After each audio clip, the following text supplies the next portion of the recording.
Today on Treasure Talks, I've got Fiona Oakes, world record marathon runner. She's got the record for the fastest female to run 7 continents, fastest female to run 7 continents and North Pole, and the fastest female to run all those continents and North Pole in elapsed time.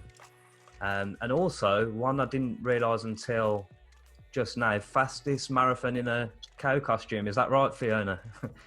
Yes, fastest half marathon in any animal costume. In any animal costume. Yeah. But yeah, I watched your documentary. I was just saying briefly before this, just last week, and it was really inspirational. And you were breaking these records on a vegan diet, and also standing up for the cause and your animal sanctuary. But I think the thing that stood out to me is just how humble you are. You just get on with business, and you sort of, it's just it's really inspirational from that aspect. But how does it feel with the records that you've broken? How do you feel about those now? Yeah, I mean, actually, when I did it, I did it for a reason. I never dwell on what I've done. I'm always looking towards what I'm going to do. I don't overanalyze things. I think sometimes people do that a little bit with sport. I've always felt very blessed to be out there at all, so I take that as a big win. Looking back on it, especially with the current situation we're in, and I started to talk a little bit more about the races I've run and the places I've been. Probably I feel a little bit more, I won't say proud, but blessed to have done them. I mean, sometimes I walk around and it'll suddenly come into my head and I think, oh, I'm a world record holder.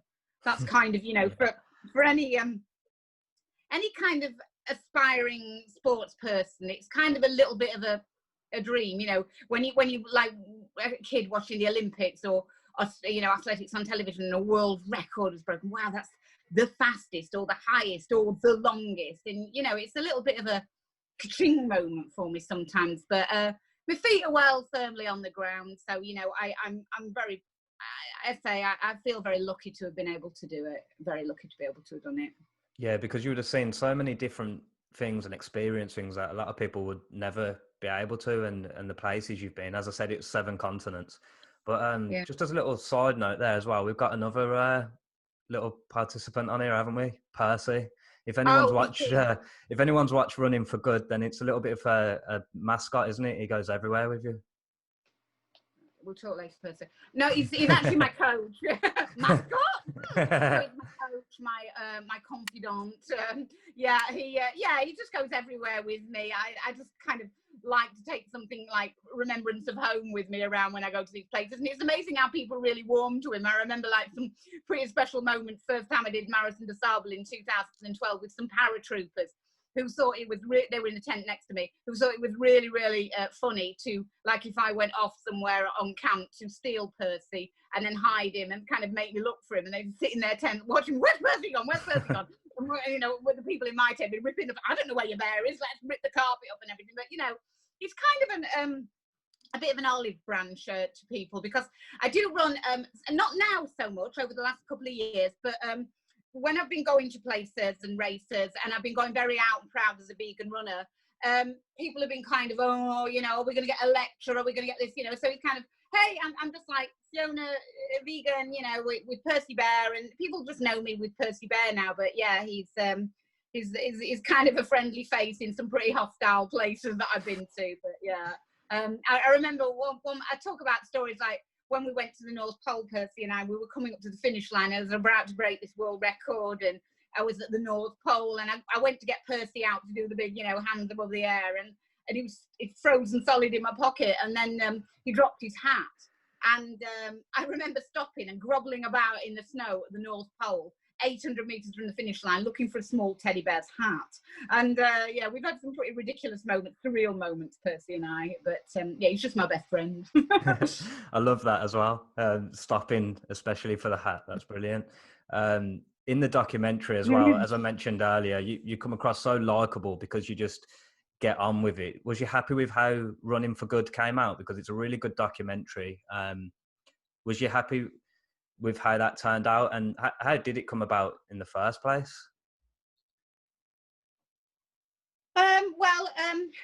When you say I'm happy with it come about, I feel extremely honoured that Keegan asked me. Basically, in 2013, I'd just broken the world records, and an email came round from Keegan asking for funds for a film he was making at the time, and Conspiracy. And I couldn't offer any financial help. I mean, literally, all my money always has gone on the animals. But I said, you know, I might get a little bit of publicity. I might get a little bit of interest because of what I've done. If I can knock it onto you in any way or help in any way, I will do. And Keegan kind of thought, well, who is this person? And he kind of looked me up, and he thought, well, perhaps I should be helping her in some way, not the other way around. So when he got a little bit of downtime after What the Health, he contacted me and said, you know, I've made 2 films so far. I've made one about the negativity in the dairy industry, and then the detrimental impact to eating animal products on people's health. And I want to now make one about positivity. And I'd like that to be about you. And I was going, oh, you know, I thought it was somebody winding me up. You know, why would anyone want to make a film about me? And he explained that he felt that I'd got the whole package. You know, I've been vegan so long. I've got the experience with the animals. I've you know, done many things, sort of diverse things to promote veganism and showcase that you can still be doing it after 5 decades. So when you say, yeah, I mean, I was just blown away that somebody, you know, such a young man with such talent wanted to put himself out like that to do something for the sanctuary. For me, it was amazing. But when, I mean, who wants to look at themselves on a big screen? I certainly do not. So when I went to LA, darling, as you are, Nice. for the premiere, Rich Roll was in the cinema, you know. He was like, you know, oh, and he came over to me and said, me and Percy, and said, you know, great film, you know, because he narrated it. You must be really, really proud. And I said, oh no, I haven't seen it yet. He said, oh, you haven't seen it, and you're here for the premiere. I said, no, I mean, Keegan keeps sending me like little clippets through, and I keep kind of going, oh yeah, that'll be all right. Oh yeah, that'll be all right. Because I just didn't fancy watching myself. And Percy was well up for it. He was down the front signing autographs and everything. He was loving it, but not me. So literally dragged me by my ponytail. I was going to sit at the back and do the old, when the credits come up at the beginning, do the old, oh, I've dropped something. And then, you know, Yeah. like when it's over, oh, I found it. Oh, damn, I've filmed. But he said, no, you're going to come and sit next to me and watch it. And he's like, oh, no, it's cringeworthy. And I remember thinking, look, calm. It can't be that bad. You're in the Sahara Desert. You've got all that gear on. You've got to look good. And I remember just seeing this like little Quasimodo type figure limping out the desert. And I remember thinking, you don't look good, do you? You really don't look good when you run. And it's actually, I actually never, I've had a few experiences at races. I remember years ago, I went to a 10K, and I don't do much racing at all. When I did the funny kind of half marathon world record, I only did that because I got a couple of weeks downtime from training, and I thought we were moving to this place, so relocating the sanctuary up here, and I was frustrated. Is it going to go ahead? Is it not going to go ahead? So I thought, well, I really need to do something with my running. I don't want to waste this year. Oh, I'll see what world record, you know, and it was relatively a soft record for me, even with no training. So I went off and did that because I just didn't want to waste time. But so I'm not heavily raced in any way, shape or form. And I remember going to a 10K local a few years ago, and I'd not been on the scene much. I knew some people from the local running club. Well, it's not local, it's about 40 miles away, Thrift Green. And he said, you know, I thought it was you because you were out, A, you were out front, and B, you were limping. I thought, thank you very much, you know, and that was the first clue that I do obviously limp when I run. And then when I went to Brighton to do the half marathon, Bournemouth to do the half marathon last year, after the film had come out, I'm there in, you know, warming up as best I do. I don't really do much warming up or warming down or stretching or anything, but I'm kind of look like I know what I'm doing because I'm at the front of the race, so I thought, there I do. And some guy came over to me and said, are you Fiona Oakes? And I was like, yes, why, what have I done wrong? And I will be Fiona Oakes if it's all good, but if it's something bad, I'm not going to be Fiona Oakes. But he said, do you know, I thought it was you. He said, I've seen your documentary, it's amazing. And I noticed from your running style that you limp. You know, like that. But yeah, so I do struggle when I run, and I don't really like to look at myself doing anything. That's why I shy away a little bit from the old social media a little bit. It's not my first instinct coming from my generation to walk into a room and get my camera out and take a photo. That'd be the last thing I thought about doing, you know. So it's all a bit of a new world out there for me at the moment. But yeah, I was just amazingly honoured.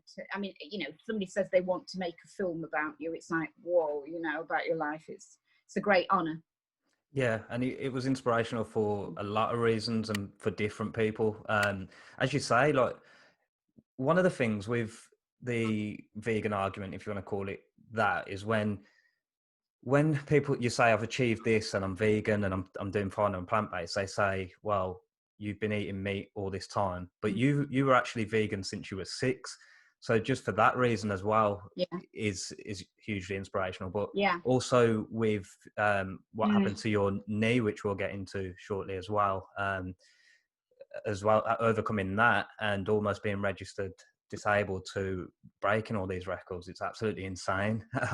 But can I just ask you, so where are some of the trails that you have ran? Obviously you did Des Sables, the ultra marathon as well, which we were seeing in Running for Good, and what are some of your PBs, if you don't mind me asking? I just wanted to find out more on that.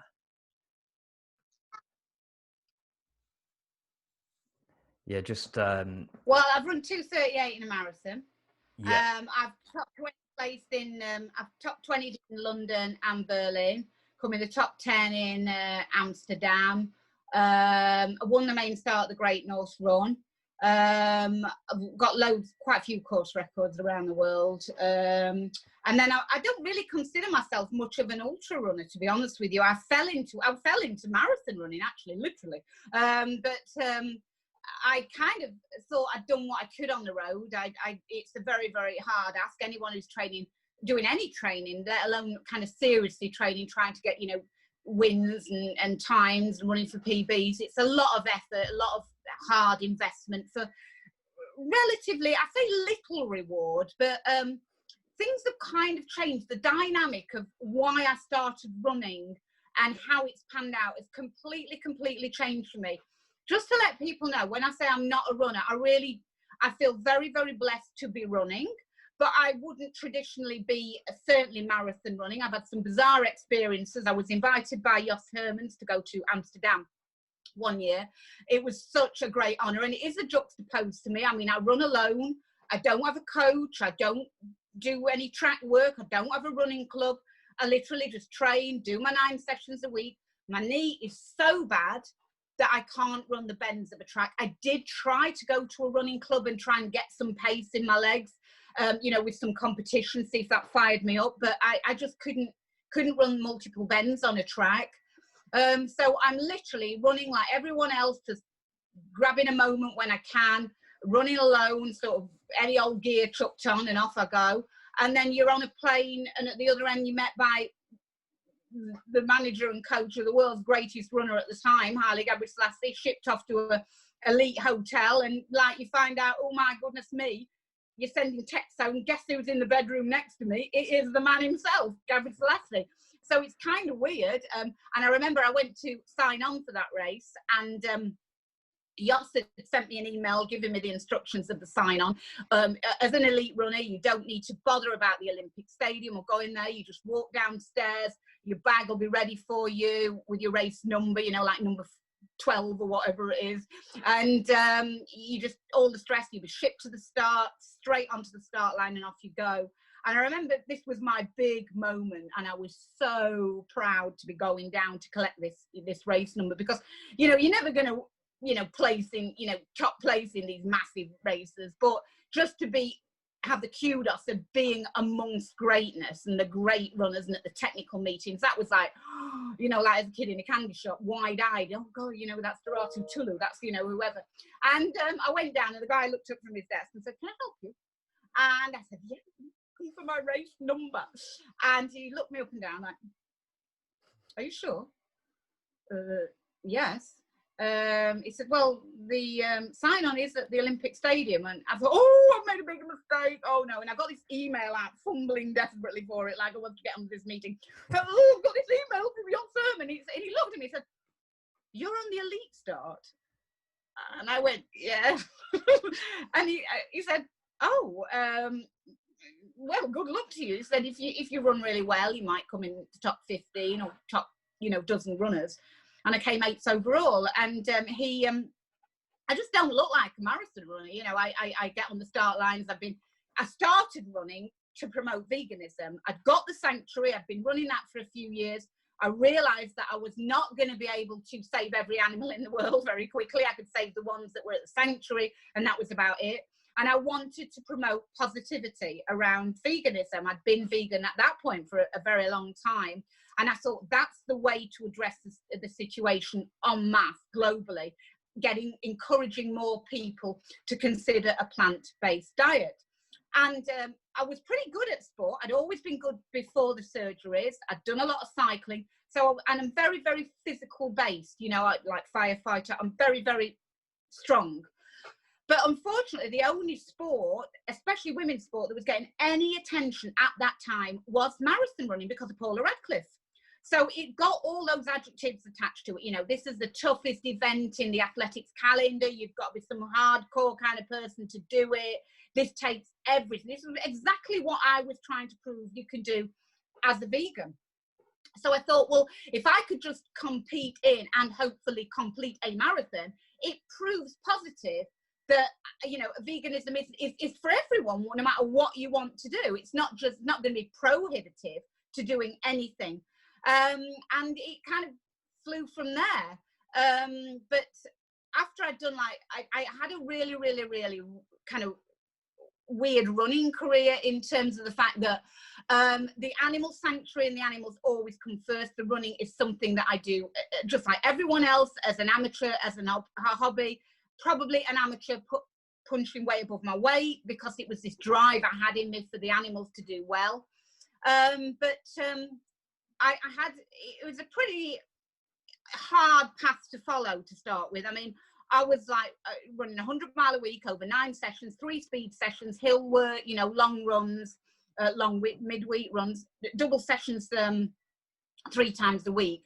And that's a pretty hard time and energy investment just for 2 mornings a year. I used to select 2 marathons. It'd be probably London and a big autumn marathon, and go and hit them very hard to be able to just quickly in a soundbite, because nobody wanted to talk about veganism back in 2004, 5, 6, 7, 8. Oh, I've come top 20 in the London Marathon. Oh, it's much better than saying, well, I won the Notley Park half marathon. You know what I mean? It has a lot more cued up on a CV. And after that, I thought, well, I've done a few years of that. Then I kind of downgraded marathons from the Gold Star marathons to, I thought, well, I'll go and win some marathons. I always wanted to win a marathon and, breaking county championship records and stuff like that. I kind of did that for 2 or 3 years. And then I'm very reluctant to say friends, because people say to me, blimey, if you've got friends suggesting you do this sort of thing, what do your enemies tell you to do? But it was a guy I'd met, and he said, look, Fiona, you've done really, really fast marathons. I'm never going to be able to run any quicker than I've run.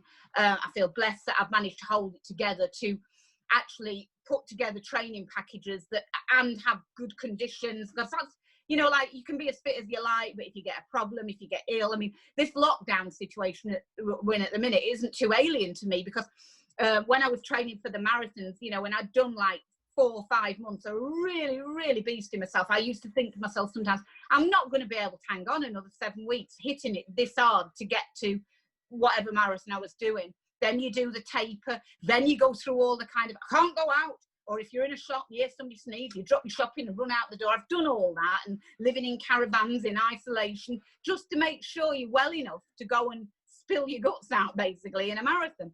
And this guy, Paul, said to me, why don't you do the hardest, the toughest foot race on the planet, as it was being marketed at the moment, back in 2012, the Marathon Des Sables. And that's kind of when I kind of spilled over into the ultra running. And I kind of wing my way through ultras based on the amount of background mileage I've got. If you're running 100 mile a week, however you're doing it, whether you run it slow, fast, speed, you've probably got the kind of endurance to get you through those sort of races. I've done Marathon Des Sables 3 times. The first time I did it with 2 fractured toes. I fractured them the week before at Sanctuary, or stood on them. And I didn't really know what I was letting myself in for, to be honest with you. I thought, I run 2:38 in a marathon. I can do anything. I can fly. And I'm sure I can get across the desert with a giant backpack over a week. Sorry, just to paint the picture to people listening as well, this Des Sables ultra marathon is, if I'm right, 156 miles, and which is 251 kilometers, and that takes place over a certain amount of days. Is that right? Yeah, it takes place over, well, actually 7 days or 6 days, depending on how you want to calculate it. They try kind of change the format. It used to be 7 active kind of days, 6 stages over 7 days, and I'll explain. But now they've kind of downgraded it a little bit, and the last day is a charity stage.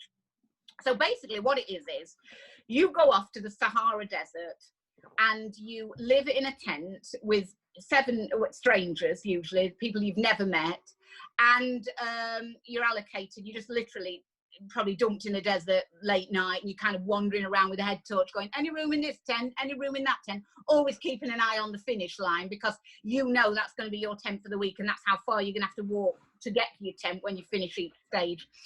You carry all your supplies for the whole week from day one. So you've got all your food, minimum 2,000 calories.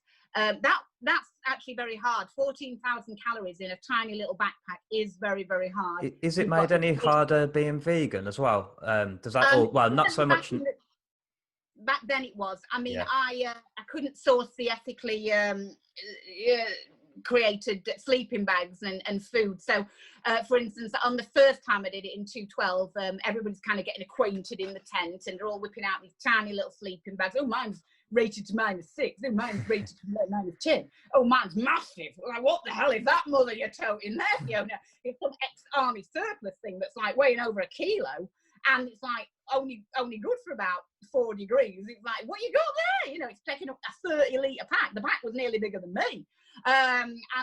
You know, there weren't the expedition foods.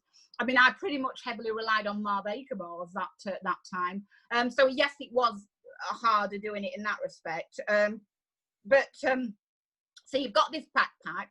You're trying to keep it down to about sort of 8 kilos. You have to carry your own water on top of that. Each litre weighs another kilo. They then come out and they measure your pack, they measure you, can you carry your pack, and then they present you with a load of bin liners for poo bags, as they are, and a great big giant flare in case you get into difficulty, which weighs about 10 ton.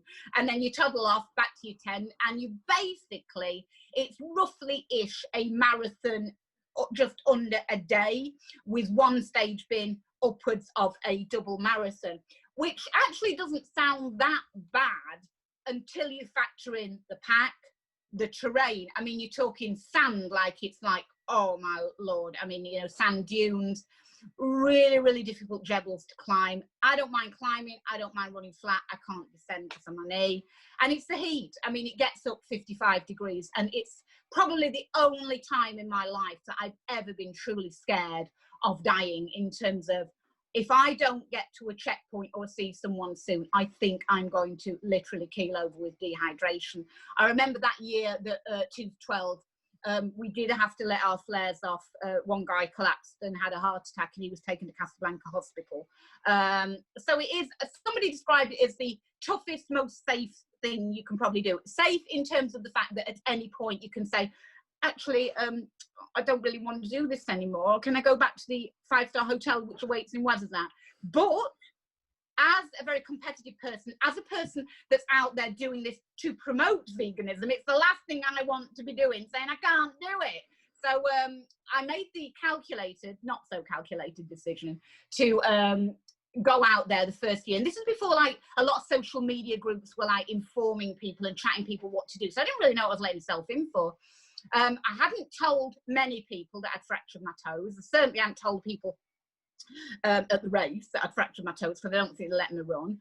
I went off out there in my shoes, which were one size too big, as they recommend, because your feet swell in the heat. But unfortunately, mine had swollen. My right foot had swollen because it got fractured toes. So I remember by the long stage, we were trudging along with this lovely tent. I had a lovely, they say that the people in the tent can make or break your race. Well, I've never had a race broken by the people in the tent. Everybody tends to come together in these races. And I've always thought it would be a really, really good idea to put all world leaders down in a situation like this and make them see that we're not that much different and make them work together to get each other through. And I said to Paul, the guy I was with, here, Paul, shoot your head torch on my foot and tell you what you think that is on my right side. And he said, well, on first analysis, Fiona, I'm no expert, I'm certainly no doctor, but it looks like the bone sticking out of your little toe. Oh, and I went, oh my, no. And you know, it's so blooming bizarre. Normally, if somebody told you your bone's sticking out your little toe, you go, oh, get to the doctor's web. And all I could think about was, oh, don't let the race know, don't tell doctors, they'll pull me out the race. And, you know, I thought, oh, it's going to get infected, and there's a talk of like dirty water tomorrow to wade through on the marathon stage, and all I wanted to do was get through it. And it's a very, very, I won't say it's life-changing and a life-enhancing experience if you go out there for more than just the bucket list and the medal. But I remember the first time I did it, so I've got my medal. I've not finished badly. I've done really, really well in the marathon stage because that is my territory, whether I'm hobbling or not. It's quite funny in those races. I know Liz Barnes and everybody said, you can always tell when we're coming up to your territory because it's like, flat marathons are my thing. But I kind of wanted to go back and do it again without the fractured toes and to hit it hard because I just loved it. And I loved what it brought to me when I'd done it. And when I say that, I've always had a perspective on life with humility in terms of I realise how blessed I am to be born where I was and to have the things that many take for granted incumbent upon me. In, you know, water coming out of the tap. Can you imagine? I mean, what a miracle. I'm not looking whether it's Perrier or Evian or fruit flavoured. It's water and I can drink it. That is a win in itself. When you've been without, you really do realise. Same with food. I'm not a person who's stressed out about food particularly. Just so long as there's some fuel there to get you through the next obstacles, that's fine by me. And these races really are a great life enhancer and a great life leveller. Because, you know, some people, when you come home and you see these horrid reports from Yemen and Syria and all over the world, and you see people in terrible crisis who've had their homes destroyed and they're literally just carrying everything they own on their back. But that's not a race, that's their life. You really want to be able to change and do something for them and be aware that that's not something they're doing for a medal. That's all they've got unless we change our idea of social justice in the Western world. So they are great life enhancers and I do love them. But I wanted to go back in 2013, and because it's really, really hard to get in that race, especially at the time. It's a long waiting list. And because I'd effected a rescue of a lady on the first day, she sadly had to pull out. They said, well, if you want to come back and hit it hard without the broken toes, you can come back next year, we'll give you a place. So I was going to do that. And then a guy I'd met out there, Mr. Ironing Board, Paul Roberts, he said, you know, you really need to be getting, if you're doing this for a reason, you've done the hottest, you've done fast races, why don't you do the coldest? Why don't you do the polar marathons? And I'm like, ooh, you know, what can that be? Ting. And North Pole Marathon. And I thought, well, if you want to definitively prove that you're tough, and as a vegan, I can do anything, in my kind of childlike logic, if you come in from outside and it's cold, you go, oh, blimey, I feel like I've been at North Pole. Or if you come in and you're tired, feel like I've run a marathon, put the two together, and you actually have done that as a vegan, then it's literally, nobody can, you know, I've done it everywhere. I've been everywhere doing these races, and I'm still here, I'm still surviving, I'm still thriving. And I wrote about doing the North Pole Marathon the next year, but it was just prohibitively expensive for me. And then the race organizer wrote to me, it was about Christmas Eve, and said, you know, if you will come and do my race in April, I will give you the place. Because he kind of wanted a good runner out there, a good woman runner that could actually prove that it was more accessible for women to do this kind of really kind of extreme thing. And so but unfortunately it ran in conjunction with Marathon Des Sables. So I went off and did the North Pole race, and you know, I won that and I did really well in it. And then I went back to MDS in 2014 because that was going to be the year that I'm never going to be a great ultra runner because I don't have the versatility. I don't have the possibility of running downhill and being very, very sure-footed downhill. So I have to do this bizarre kind of really, really quick on the flat, quick up the hills, and then like this on the bottom for downhill. So, but I wanted to see how good, the best result I could get in MDS. And I went back there, and in the first couple of stages, I was doing really, really well. I was like, placing in the stages, and I thought, this is brilliant. But unfortunately, that year, one of my tent mates, a guy called Mike Julien, he was out there for a similar reason that I was out there in 2012. He had leukemia, and he was on chemotherapy. And his reason for being out there and putting himself through that was to prove that this does not have to define you. And others around the world were following him and saying, he was basically saying, if I can do this with leukemia, you can do anything. Do not let your illness define you and your limitations. And unfortunately, he was really, really struggling. So to give people an idea, each stage was taking me about 4 hours, and it was taking him, nearly cut off, which was about 11 hours. And he came back to the tent on day 2 and said, no way can I get through it, because tomorrow is another tough day of 30, 35, 40K or whatever it was. But the long stage, I can't be out there on my own. I can't do it. I just can't cope. And I kind of stepped in and said, if you get through tomorrow and you still want to do the long stage, if no one else will mentor you round, I will. And he said, but you'll be chucking your race away because I can't run at your pace. I can't run. I said, look, I ain't really bothered. At the end of the day, my running is always compassion over competition. Yeah, it's great to get out there. And when people say, oh, but you've won races and I've only kind of been so driven, I think, because back in the day when we started Vegan Runners in 2004, there were no other, certainly promoting vegan athletes out there.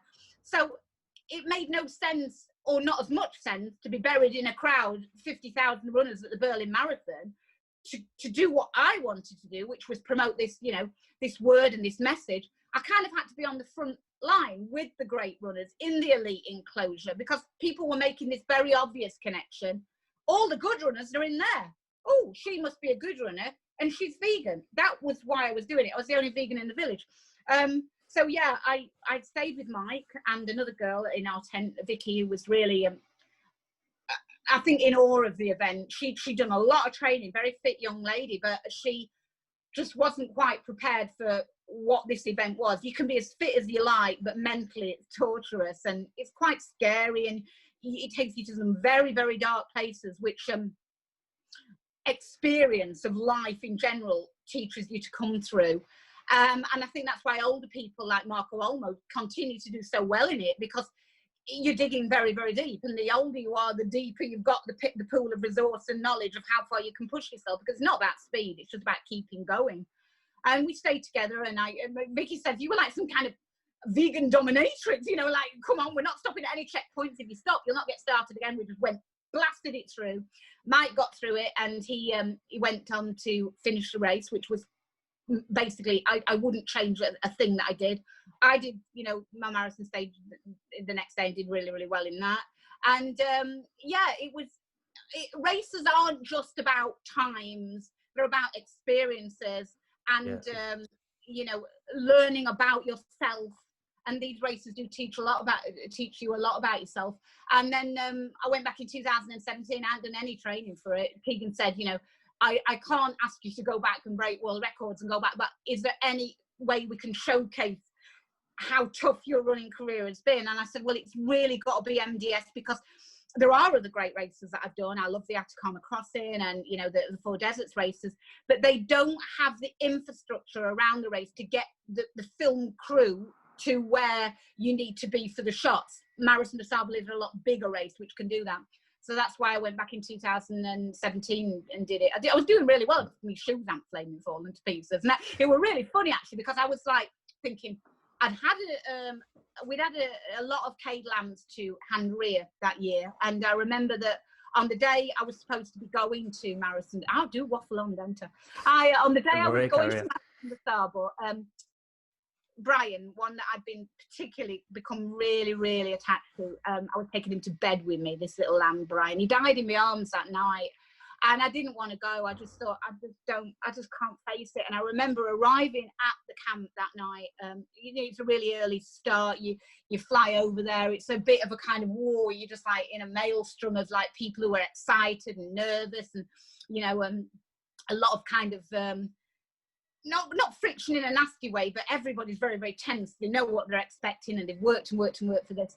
And I just wanted to be alone. And unfortunately, I said to Keegan, I can't do anything. I'm just going to have to go to bed. Well, bed. I'm just going to have to lay on this carpet in this tent for the night and see how I feel tomorrow. And you had been ill just before that, hadn't you? Because on the documentary, you were on antibiotics just prior to that.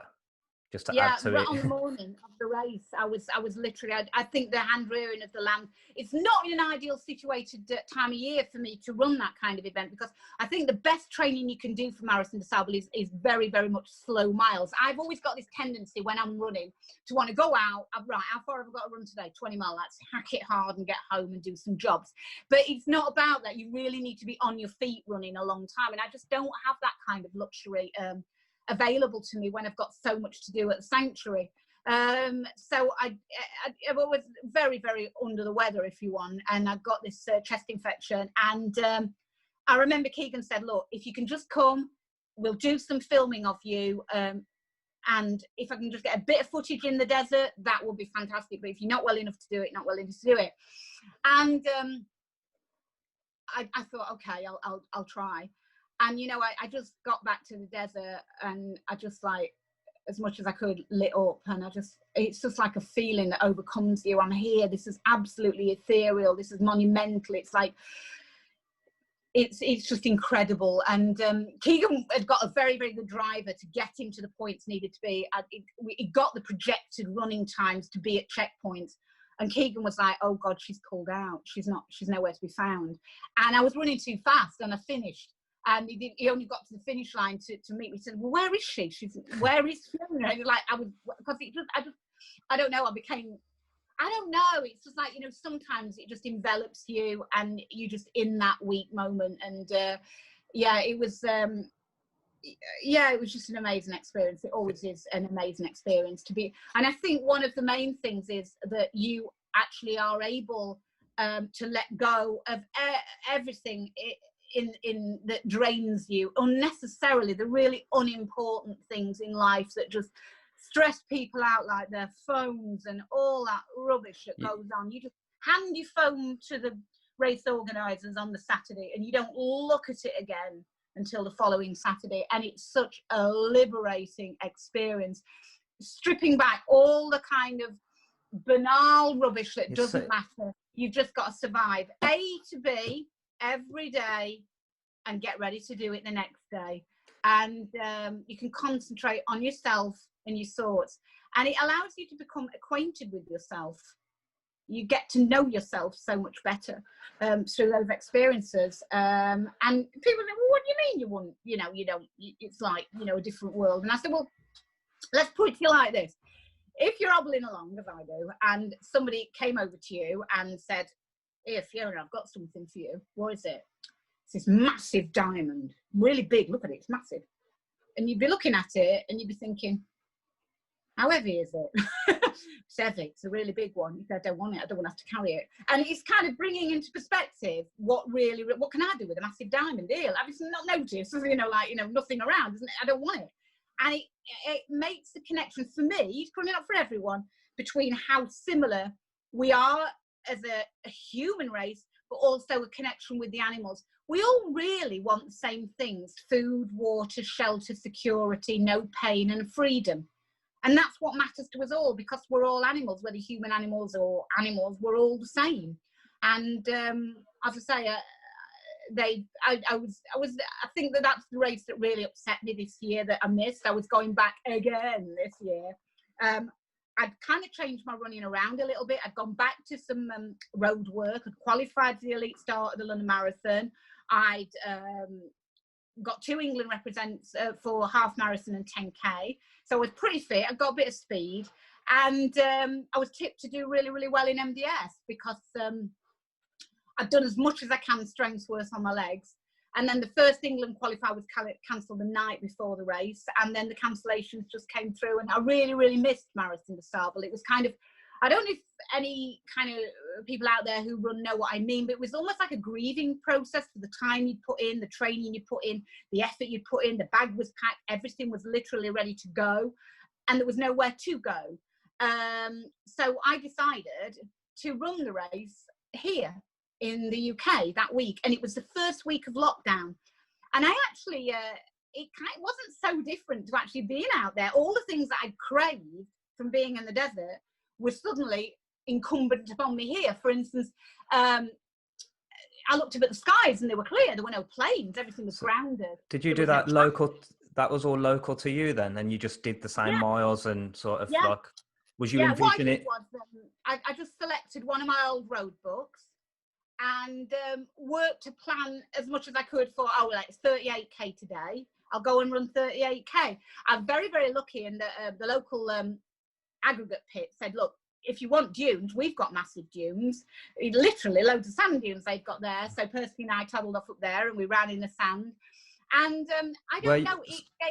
Were you envisioning that being Des Sables then? When you was running, you was just thinking that as if you were there? A little bit, yes, actually, because it was why do I feel this need to run these races? And, you know, the solitude, the purity of the atmosphere, just the pain, the suffering. I took my big backpack out. It's slightly smaller now. I have tailored it down a little bit to meet requirements. It only weighs about 7 kilos. But I just needed to almost close that chapter and say, you know, okay, I couldn't go to the desert and run it, but I've got those 156 miles as it was in my legs, and I can close it off and move on forward now. So yeah, we camped out. Percy and I camped out, and we did our long stage, and I had to do the long stage slightly differently because I can't afford the luxury really of like 10, 12 hours of running in one block because I've got to look after the animals. So I did it slightly differently. I did the first portion, 50k, in the night, and then as the sun got up, I stopped and did the animals, and then went off and did the last 34, 5k in the afternoon. And it was, I mean, obviously it wasn't tough like MDS. There weren't, you know, it wasn't 55 degree heat, although it was very, very nice. It was beautiful weather, but it was April in the UK. It wasn't like, you know, in the middle of the Sahara Desert. But yeah, it was just, I just kind of needed to have that experience to put it behind me, if you like. That's, I just feel so honoured and blessed to be able to keep doing it. And I think when I started running, it was about showcasing purely, you know, especially for young people, they don't remember a time before social media.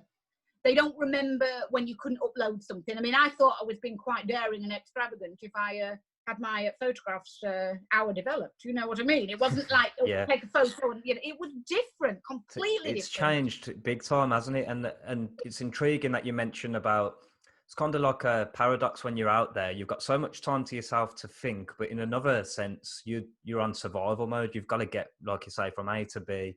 There's no thinking about this and that, and you know, being occupied by social media. So I can definitely get that as well, what you're saying with what this brings to your life as well. It does. It really enhances it, and you realise what is actually important in life. And it's quite funny because when I went out there, you know, I think the second time, people were kind of, oh my God, we can't be made to live like this for a week. It's disgusting, you know. And then by day 2, people are getting back to the tent and going, oh, it don't get any better than this, because you've got a sanctuary. You've got a place to lay your head and a place that you belong, and others around you that are all feeling the same. And it's amazing how it flips very quickly from being purgatory to the only thing that matters in your life. And these people around you are your lifeline. They are what you are depending on. They are your family. They are everything to you. And it's just, it's an amazing experience. But and it does make you think. I think a lot of time people don't get enough time to actually think very deeply about what is important and who they are. And social media, although I think it's a very, very good tool for assisting in the promotion of good things in a positive way, it can become a very, very I don't know, toxic environment for people to reside in all their lives. And it's very, it's almost like, a lot of people have said it's almost like breaking an addiction to get away from it. And I tend to not like it so much. And I think it's too many people judging each other, when if we all judged ourselves and we went to bed at night thinking, you know, I've done a pretty good job of being a very decent human being today as far as I can. I haven't hurt anyone. Nothing suffered because of me. I've done my best. It would be a lot better, a lot pleasant environment for us all to be in. Yeah, rather than looking externally. I guess in more ways than one. Like, although I love seeing stories like your own and using that as motivation, it's still, you know, what are you doing for yourself? And also, like you say, rather than judging, what sort of look at yourself internally. One thing I wanted to ask about, that with your fractured toes and things like that as well, and we talked about the start of running for good, where you went from you were ill, obviously, with what happened to your lamb as well, and how upset and you were grieving at the time. You have all these obstacles, and with your knee as well, like you say. Is it hard sometimes to know, because you have to be so mentally strong to do these things? Is it hard to know where that line is of when you do let off a flare in Des Sables or any of these marathons, or when to push through? Is that a difficult call to make? Yeah, I mean, I always say I don't run. Well, firstly, I heard Paula Radcliffe say it, strangely enough. She was talking about, she was commentating on the start line of the London Marathon one year, and she said, you do not want to be walking to the start of any race, let alone a road marathon, knowing that you're injured. And I've never actually walked to the start line of any race knowing that I am not carrying a big injury or something which is going to be very prohibitive to a running performance. So I tend to not dwell on it. My knee is something I've learned to manage in my own special way. I know what I'm doing. It does hurt when I run. It does hurt. It probably hurts more in a road marathon, to be brutally honest, because you're in one cadence, hopefully, for the whole race, and that pound over 2 hours 40 minutes, whatever you're going to be out there, is hard. The changing up of the terrain and your muscle groups that you're using is probably a little bit easier in a off-road marathon, in the stopping and starting aspect of it. For me, I've never packed up in a race. I've never actually packed up in any training session I've ever done. I've always said that, especially now, if I don't go out and achieve what I've set out to achieve, that's probably the time to say, move on and do something else. The line for me, I'm very, very good at managing myself. I've come from a background where I don't have a Strava, I don't have a Garmin, I don't run with a pulse monitor, I don't have any technology. I've got my older Timex Ironman rolling on. I can't even set it, it's that old. It's like I have to think, oh no, we haven't gone the hour back and it's 4 minutes fast. If I take an hour off and add 4 minutes, it's really, really basic. But what I have done by doing that is learn to read what's going on in here. And this is the most sophisticated, well, probably not mine, because my, person's the brains in our operation, but it's the most sophisticated computer known to man. Learn to use it rather than something that, if I got a blooming Strava or something, I'd probably be looking at it and trip over and break my leg. I am very, very good at pace judging. If I know I want to run a 6:30 mile and over 10k, I can do that. I know exactly what it feels like because it's in here. It's not in a watch. It's not in anything else. It's been done over lots and lots of trial and error and knowing what I'm capable of. I've always said that I'm not some great vegan guru. I've been vegan nearly 5 decades. I know my strong point, if anything, is that I know very little. I accept that, but I always want to learn more. Rather than thinking, oh, I know it all, I've been there, I've done it. I don't. I'm always, I know that. And also I can embrace and accept my weaknesses rather than fretting over them. I haven't got many strengths, but mental toughness is one of my strengths, because actually everything pretty much I do, I do it for the animals, whether it be outside working a 13-hour day, mucking out and cleaning and doing whatever, or whether I'm out there running. I am running for the animals. I am running to promote in its best possible showcase veganism in a positive light. Now, a lot of people who are new to veganism might think, well, that's not hard. Lewis Hamilton, no, it was in the day. You know, everyone was waiting for the vegan woman to fail. Yeah. Everyone was waiting to tell me so. I mean, I've always known if a lot of people didn't even know what veganism was back then as well. It's only, you forget how quick this movement's moved and progressed, where actually, I remember when I first tried it about 8 years ago, and then I went back to eating meat, and then I came back to being plant-based more 5 years ago. And the difference when I come back was people actually knew what vegan was, a few people, and now everyone seems to know. So like you say, it's so much different.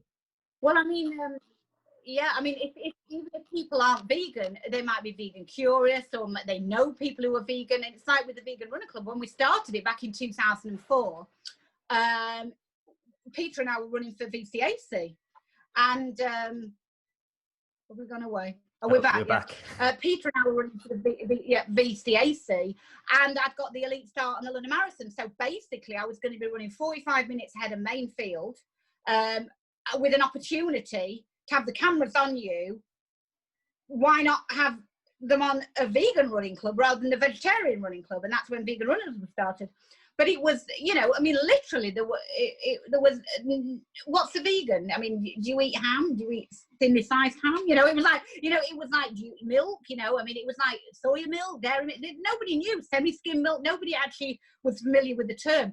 And as I say, very, very quick to say, this is before social media. So the soundbite wasn't like going and having a confrontation with someone and explaining it and then posting it on there. The only media you got to work with was mainstream.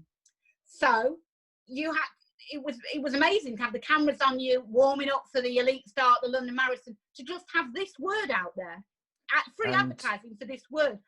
I don't know if people are aware, but you got on BBC as well, didn't you? And didn't they ask you not to mention veganism? Because obviously back then it wasn't as sort of talked about, and a lot of people didn't want to be associated with it. Wasn't PC to have it, yeah.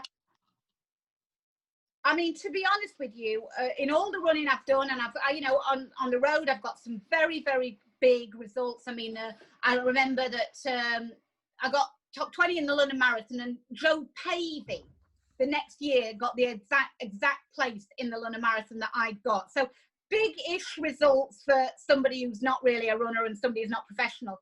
No interest whatsoever. And then I did the North Pole Marathon, and that seemed to spark a bit of interest in terms of British woman gone out to the North Pole. You know, it was a bit sexy to the BBC, if you like. And they rang me, you know, can you come up for an open close BBC breakfast? I remember sitting in my mum's little cottage. That's before she lived with me. You know, fine. We established that Percy was going to go. He was going to have his own hotel room. Going to take his mum. They're going to pay for it all. So this was like, whoa, you know. And then the researcher rang me back just about half an hour later and said, you know, just want to chat through what you're going to wear, you know, your details, you know. And also, we would prefer it if you didn't talk about veganism. And it was like, oh. And at that point, it was like, well, what do you do? Come on, I'm not Beyonce Knowles. I can't click my fingers and say, oh, darlings, I'll just go to ITV then. Well, it's not like that. This was, you know, crumbs under the table stuff. You know, I've got an opportunity. And the only thing I thought was, if I go and I can put a compelling case, you know, I've been to the North Pole, and people might look you up, they might see that you're vegan, it might be free advertising for the animal sanctuary because they were allowing me to talk about that. And then when I got there, they kind of said, you know, well, why on earth would you run a marathon at the North Pole? And this is before adventure races and these kind of off the wall races were that popular. And I guess that I always got a feeling that if I'd have said, you know, I'm just an adrenaline junkie, it was there and I had to conquer it. You know what I mean? They like all that kind of rubbish. And I thought, well, I can't lie. This is, you know, I did it kind of to promote veganism. I did it to celebrate the Diamond Jubilee of the Vegan Society, which I'm an honorary patron. So I just spilled it out, you know, and it was like, she said the word. Oh no, she said the word. You know, almost like, you know, cut it out, she's swearing, boom, you know. And it was like no uptake on it whatsoever. They were, and I remember that really did disappoint me heavily, and I got into a very, very big spiral downturn. And that's why I wanted to go in 2014. I went back, and that's why I kind of thought, all right, I'll just run for myself. I'll do MDS. I'll try and do well in it, because I realised that there was, and I think I was at VegFest in Glasgow, and I heard somebody speaking, and he used the word veganophobia, and it was like there was this, didn't want to know about it.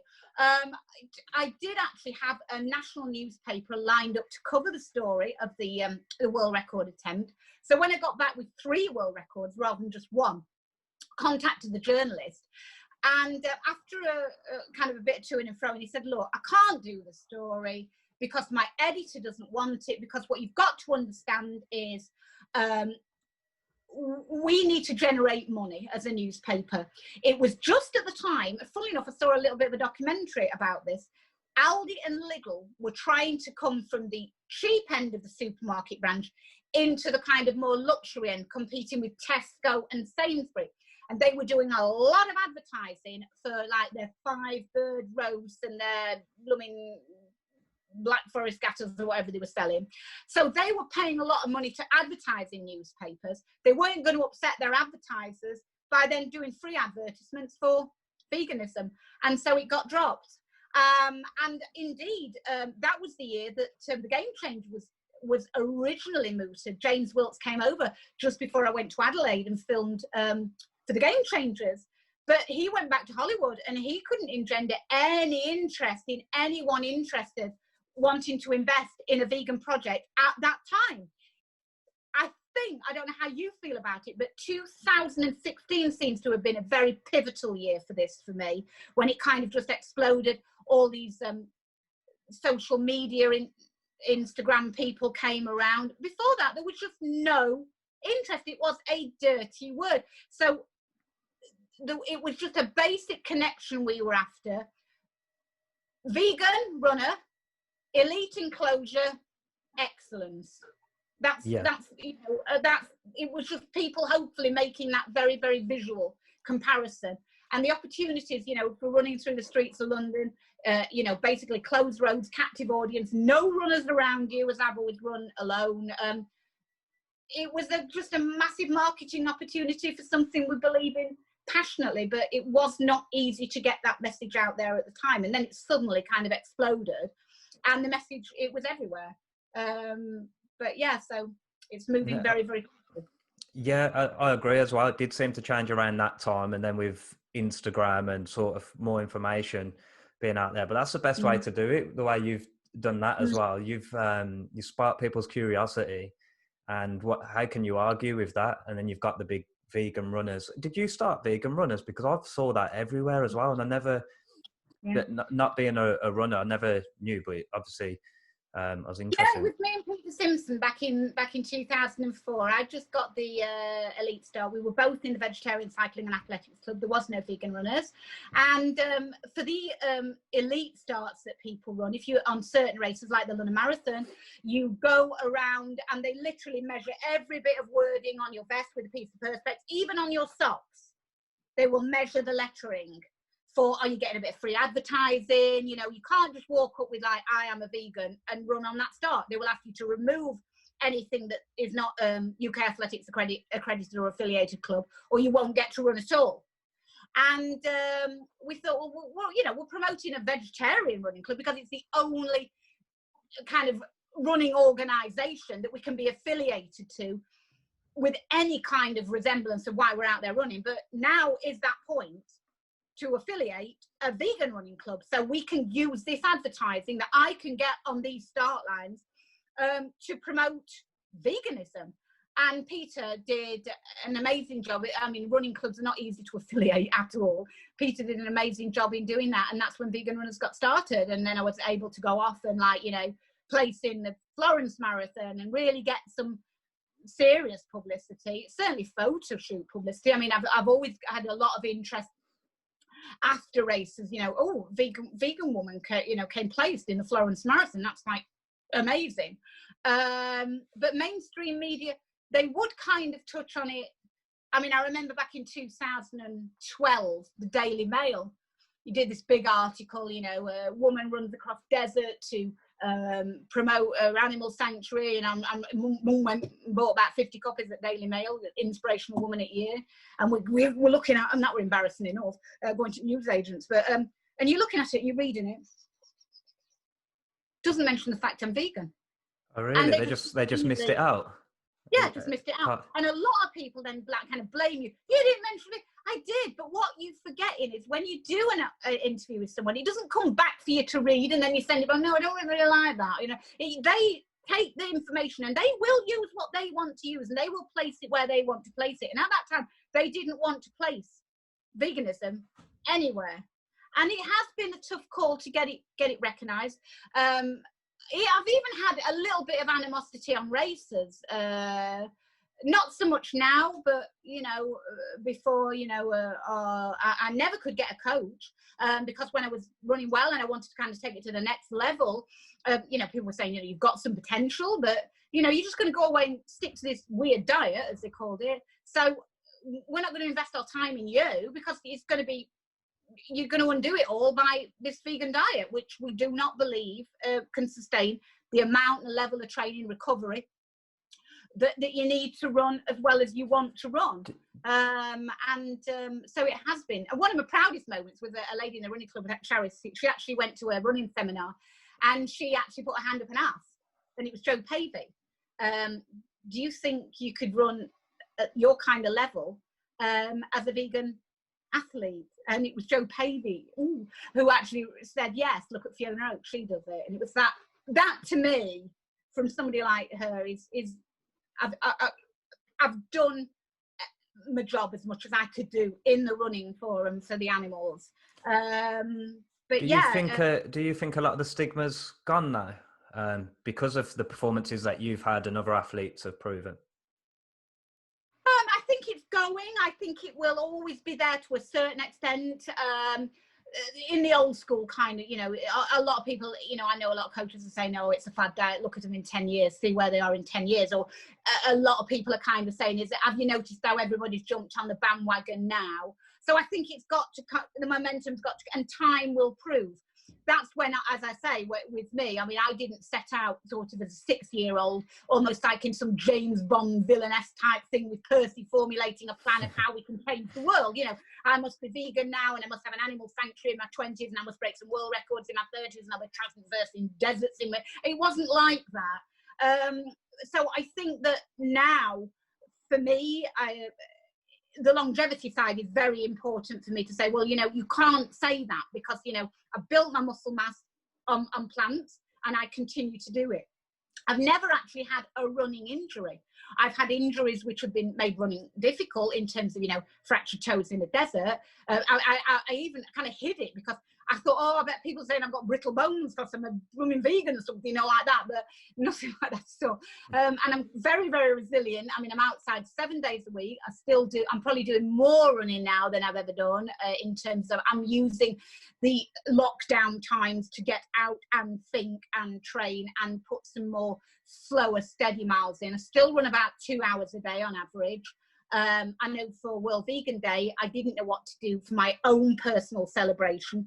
So I decided, personally didn't want to come on that occasion, that we would set off at midnight and we would run 50 miles through the night because it was a harvest moon and it was very, very beautiful.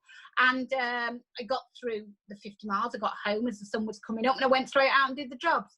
How long does that take? How long does 50 miles take? 50 miles took me about 7 and a bit hours. Flipping hell, that's nuts. Yeah, so I am trying to apply some of the pace I've got to the distances. But obviously it's flat terrain. I mean, it was lovely. There was no traffic on the roads. It was very, very nice. I could get on the seawall and time just goes. When you don't fight the running, I mean, don't get me wrong, I am not diving out of bed at 3:30 thinking, wow, I've just got to get out there. It's lovely and dark. Oh, and there's rain as well. Oh, I can't wait. But when you don't fight it, when you embrace it and accept it, it just kind of flows over me now. And the benefits of it, I used to think a long midweek run was about 90 minutes to like, you know, an hour and 45. Now it's like a couple hours just flies by. because it's relative. I've been on my feet for goodness knows how long, so that's not such a bad thing. And the slower running doesn't tire me as much as the faster running, to be honest. It's shorter, faster efforts. I mean, I've never been so smashed out as I have with road marathons that can come back and bite you after 5 weeks. It's not so bad with the ultra runs. That I did hurt myself very badly in 2:12, I must admit, because I was just in a lot of pain the whole race with the toes. But normally I can recover quite quickly, and I know when I did the Marathon Des Sables in 2:14, because I didn't do much in the long stage because of Mike and having to be on my feet with him, I went and broke my world record. I think you're back. I went and did my world record in Rio again, and so placed in the Rio Marathon. So I wasn't tired at all. And what time did you get in Rio? Because I think I saw that. I can't remember, 3:7 or something like that. You know, something like that. I think I can't rightly remember. Yeah. So. Also, sorry, just to take you back onto the into veganism, but that's quite unusual that you say you was vegan from 6 years old. So how did that come about? Were your family vegan or? No, really? No, don't come from some like bohemian kind of rich kind of background. I'm very proud to say that, you know, well, I'm not proud to say, but this is my life now. If I can do it, anyone can do it. You can probably do it a whole lot better than I ever have. I went vegetarian when I was 3. Simple decision. Don't want to eat meat. Don't want it, mummy. Don't want it, mummy. Love animals. Always loved animals. As a little girl, never had a dolly, never had girls' toys, little farm animals like cows and things that I used to play with. And then when I became a little bit older, it was like, you know, where do we get this from? Where do we get that from? Why do we do this? Why do we do that? And I was asking my mum all these questions. I said, well, I don't want these things. Fortunately, and this is back in the 1970s, I don't know how things would have turned out, but for the fact that my mum was a pianist, and she, her piano teacher was a vegan lady, and she knew Donald Watson back in the 1940s and 50s, who was teaching piano. So she was able to articulate to my mum in adult terms what I was going through as a child, what I was thinking, and what this concept, this ethic was. And that did help my mum. But my mum, you know, my dad was a miner. He was on strike a lot. He came from a small town in Derbyshire, Chesterfield. No other role models available to us. And indeed, Miss Ball, my mum's teacher, she was at a grammar school, and it was one of those schools back in the 50s where the very junior pupils had to serve the teachers their lunch. And it was always, oh God, you can give Miss Ball hers. Oh, she's weird lady. She eats funny food, you know, that sort of thing. So I was very, very lucky. It was just some kind of fate thing that my mum actually had some sort of role model or connection, that because there was absolutely no information on veganism whatsoever. I mean, no products available. And indeed, today when people ask me, you know, have you tasted this new ice cream? I've never had any ice cream. I've never had any yogurt. I've never had any of the vegan products, because I've not learned to like them. So I don't feel the need for them, which is just as well because we couldn't probably afford them. But I still eat very, very basically like I always have done. And I'm not a food fixated person. I do genuinely only eat one meal a day in the evening. My mum cooks it. I don't have anything special. I really don't. I don't have any supplements. I don't have, I mean, in a road marathons, I've never taken on board anything but plain water. I struggle even in the desert races to get the 2,000 calories a day down me. I'm not, food's a fuel. It's a fuel that allows you to go and focus on the things that are really important to you. Well, that's my way of looking at it. It's not everyone's way, and it's not what I'm judging and saying it should be. It's just the way that I've conducted myself, and the way I've, you know, and I'm not trying to tell everybody, you know, you've got to have an animal sanctuary, you've got to be a runner, you've got to break world records. It's just like, this is what I've done, like in my creative veganism, to get a message across. Now you take that mantle. All I'm trying to say is, if I can achieve what I've achieved with the obstacles I've had to overcome, anyone can, in whatever field you want to. And there's no one vegan that's more important than the next. We're all like a little community that are making a difference. I don't really like the idea of like, you know, don't worship kind of false idols and put people on pedestals, you know, realise that what each individual is doing is equally important. I certainly don't do that myself. I've just done my bit. I've done my best. And that's when I say, I go to bed at night and I think to myself, okay, I don't want to judge anyone else. I'm judging myself. Could I have done any more? No, I honestly couldn't. Do I think I've done my best? Yes. Do I think I've done right? Yes. Have I hurt anyone? Not to my knowledge. That's good enough for me. And that's all I'm trying to promote. I'm not a confrontational person. I don't think even if social media had been available to me, I could have gone around and berated people and picked arguments with people. It's all been about actions speak louder than words. If you believe in something, go out there and prove it. And that's what I wanted to do with my running. I hope I have done in some small way. Am I proud of anything with my running? I think you ever look at your results and you always think, could have done a bit better there if I hadn't done that, or I've probably, proud of vegan runners and proud of every vegan runner that's out there. And as vegan and runners, we're all winners. So when people say, oh, I could never win a race, or I could never, we're all winners because we're out there doing it. We're blessed to be able to do it. And for me, I can recover well enough. My speed of recovery is just like a little jack in the box. I don't need much sleep. And yeah, I mean, running, the results are just relative to what you want to achieve, and you know, and the time you've got to invest in it.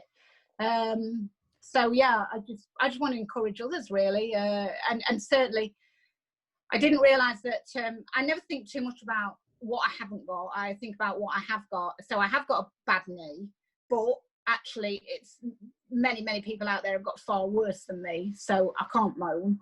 And it shaped probably the person I am, the 3 or 4 years that I was out of action as a teenager, and it gave me a lot of time to think, and when I could get mobile again, I realised how blessed I was to be out there, and a great need to be doing good for others. And you haven't got a kneecap on the one leg, and that was when you were 17, I think it said. Yeah. So I was told I wouldn't be able to walk properly, let alone run, because running is high impact, and that's what it is very difficult. And also in the desert races, I was always very unsure that I wouldn't dislocate it, and I do dislocate it very easily, especially in icy conditions. So the North Pole Marathon was like a bit, I'm not sure about this, but it does hurt when I run. Probably after about 20 miles, certainly in road marathons, it can impact quite harshly, but it stops when I stop. So you know, it's not a big deal to me. It's just another obstacle to get through. But we've all got challenges in life, and if it wasn't that, it'd be something else. So you know, I accept it, I embrace it. I don't fight it anymore. I don't try to fight. I embrace everything. Any problems, I just look for a solution now. It seems like you're driven by compassion. Have you always been that way? Because even the story where you helped that guy during the ultra marathon, and even when you're thinking about the comforts that you're lucky enough to get, is this something that always drives you? You compare other people in terms of like what they go through, and then that drives you on. Has that always been the way? I mean, what have we got to moan about in this country? I mean, people, when people talk about, like, you know, well, you only eat 1 meal a day, Fiona. Yeah, I only eat 1 meal a day, but how blessed I am. I sit down. I'm now not living in a war-torn country. I'm not worried about being evicted from my home. I know that the next meal is not going to be an issue for me. I'm blessed. You know, the food is just an add-on, another blessing. It's the environment and the circumstances in which I eat the food that's very important. And I really and truly do. I appreciate the fact that if I go out on the road and I get injured, there's a health service there for me. There's someone there to pick me up, basically. And I think that we constantly, as humans, always look for more, rather than stepping back and thinking, actually, I've got plenty. Look what some people have got or haven't got. And it's very, very important to not forget that those situations really do exist. The suffering of people and animals really does exist all around the world. And it's very easy to lose yourself in your own little kind of trite banalities and forget that actually it's not really important. I mean, okay, it might be important to you at the time, but it's not really, really, really important in the scheme globally of things. So yeah, I do. I don't want to see anyone or anything suffering or hurting, because and I feel lucky that I've managed to, you know, after the sanctuary and through my little bit of running, given hope to even one animal or one person. That's all been worth it for me. That's what I would rather do with my life than centre it all just around on me. I've got plenty. I'm sorted. You know, I've got my health. Health is wealth at the end of the day. You don't need anything. That's a great way to look at it, isn't it? I mean, we are all lucky, and I think when you put your mind and you challenge yourself to these things, you sort of, I don't know, you appreciate those comforts, and then you must think, you do. You know, not everyone has this. I've really missed being able to hurt myself and punish myself and push myself that extra bit during the lockdown. You know, in terms of the races, I've really missed that, and because you realise how precious it is. How fragile life is, how precious it is. I think it's brought to me. I know I've been out running, and at the start of the lockdown, a lot of my friends in Spain were really, really locked down, and I used to take my camera out and do runs so they could kind of virtually be out there and see the world out there. That meant a lot to me. You do really. I was concentrating a lot on breathing. I mean, a lot of this coronavirus thing is people can't breathe, and how lucky we are to be able to on the seawall to stop and fill your lungs with this beautiful clear air. But I mean, I realise life's not perfect. I think that's what a lot of people fail to see. Life is not perfect, but there can be perfect moments within life. It's your responsibility, or no, say responsibility.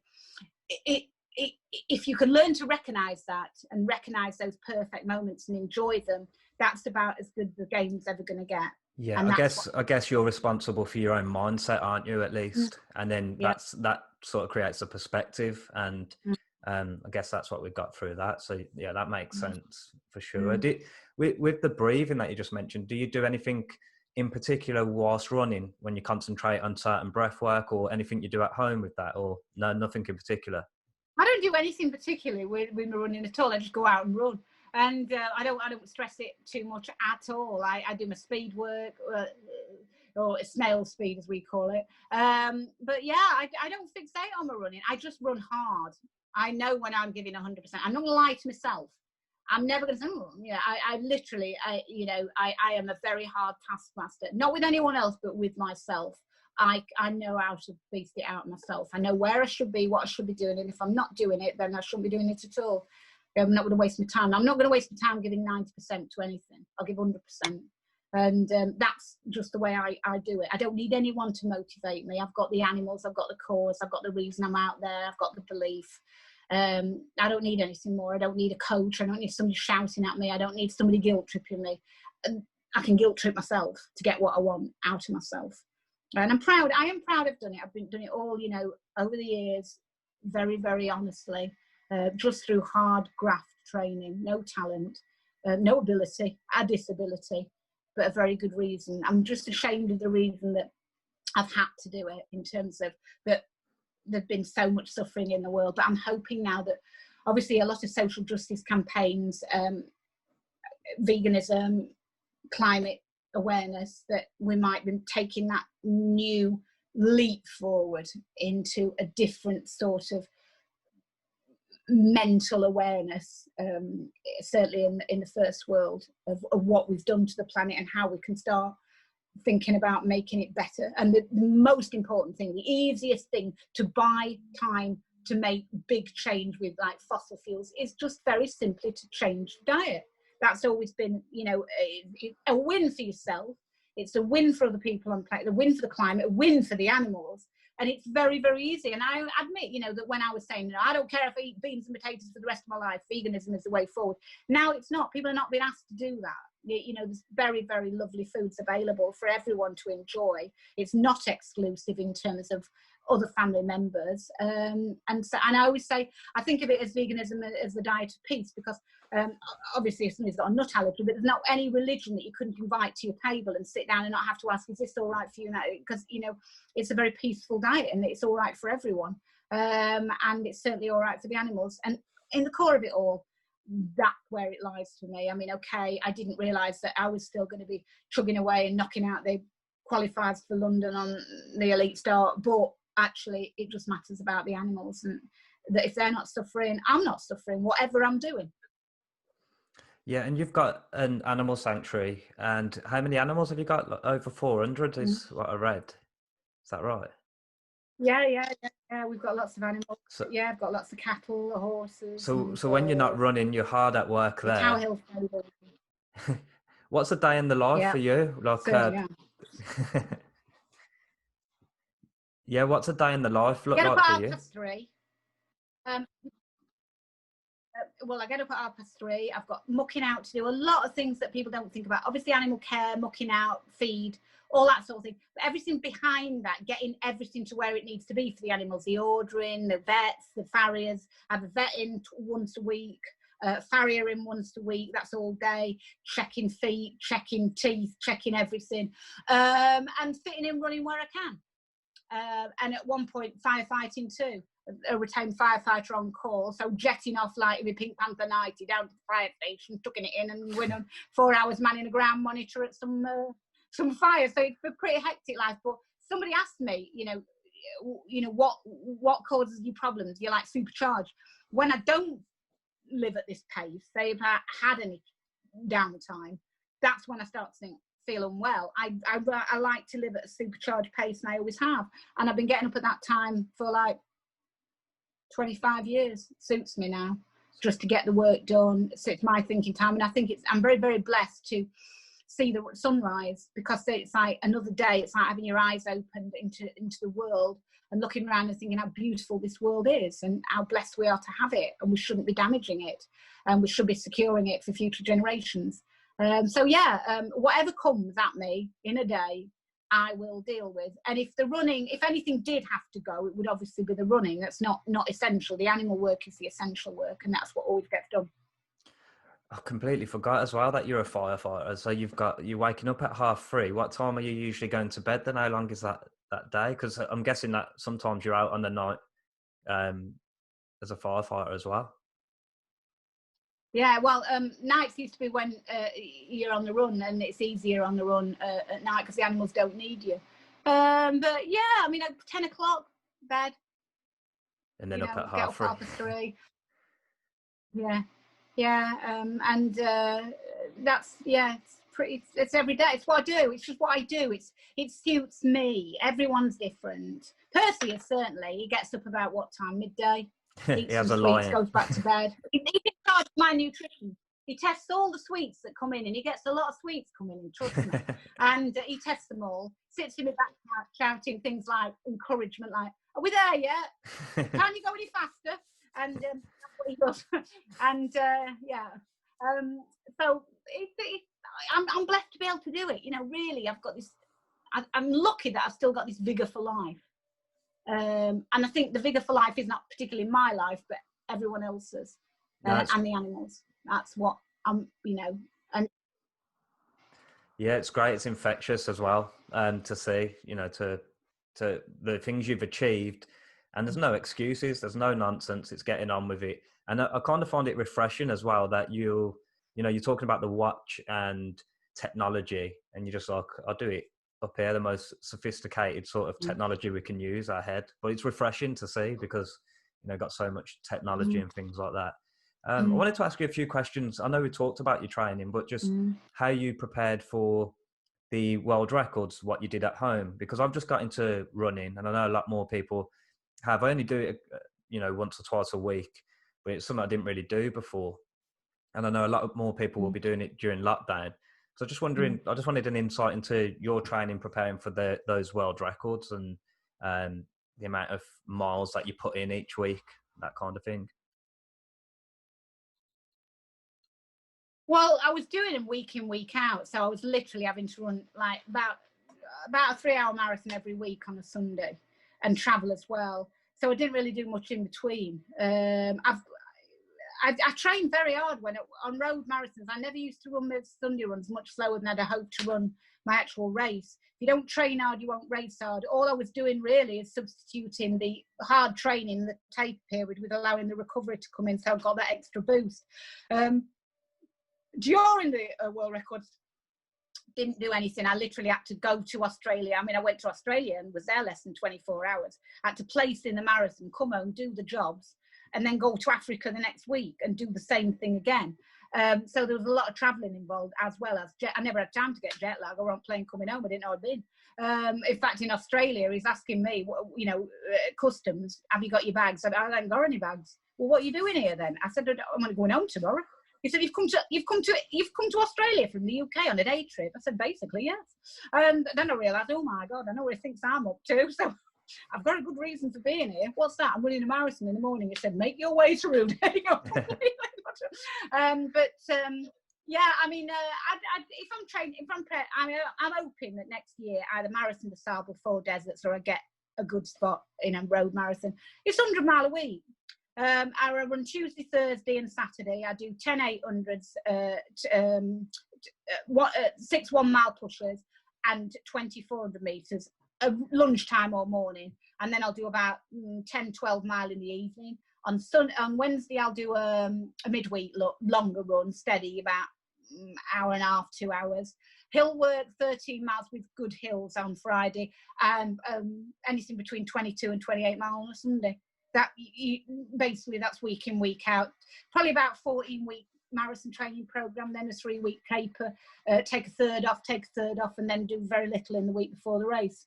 That gets you to, and I know what time I'm going to run in a marathon. If I'm not ill, if weather's not really snowing or something, I know. It's just like taking money to the bank every week and then withdrawing it on the day. You know where you should be at. It's not going to be like, oh, Bobby me, I thought we were on for a 4 hour and I ran 250. It's not going to happen for me. I know where I'm at. I know what I'm going to be able to do. And I know that I've got to work hard to do it. I'm a high mileage runner. I've no talent. And, the flamboyant, when you've been around flamboyant talent, you know what flamboyant talent is, and I ain't got any.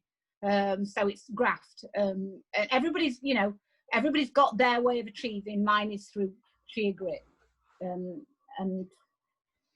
think it's the same with a lot of people, but the height you can achieve, if you just work very, very hard, very sustained. I don't race a lot. I think a lot of people, do run for different reasons, but I think if you're actually looking to run your best time in a marathon, probably don't race so much, because every race, if you want to achieve in it, you're going to have to taper for it and rest after it, recover after it, even a 5K. So I was on a slow gradient, uphill gradient with my running. I didn't want to break from the training. I just wanted to see how fast I could run a 5K. I got pretty much good idea about how fast I could run a 5K.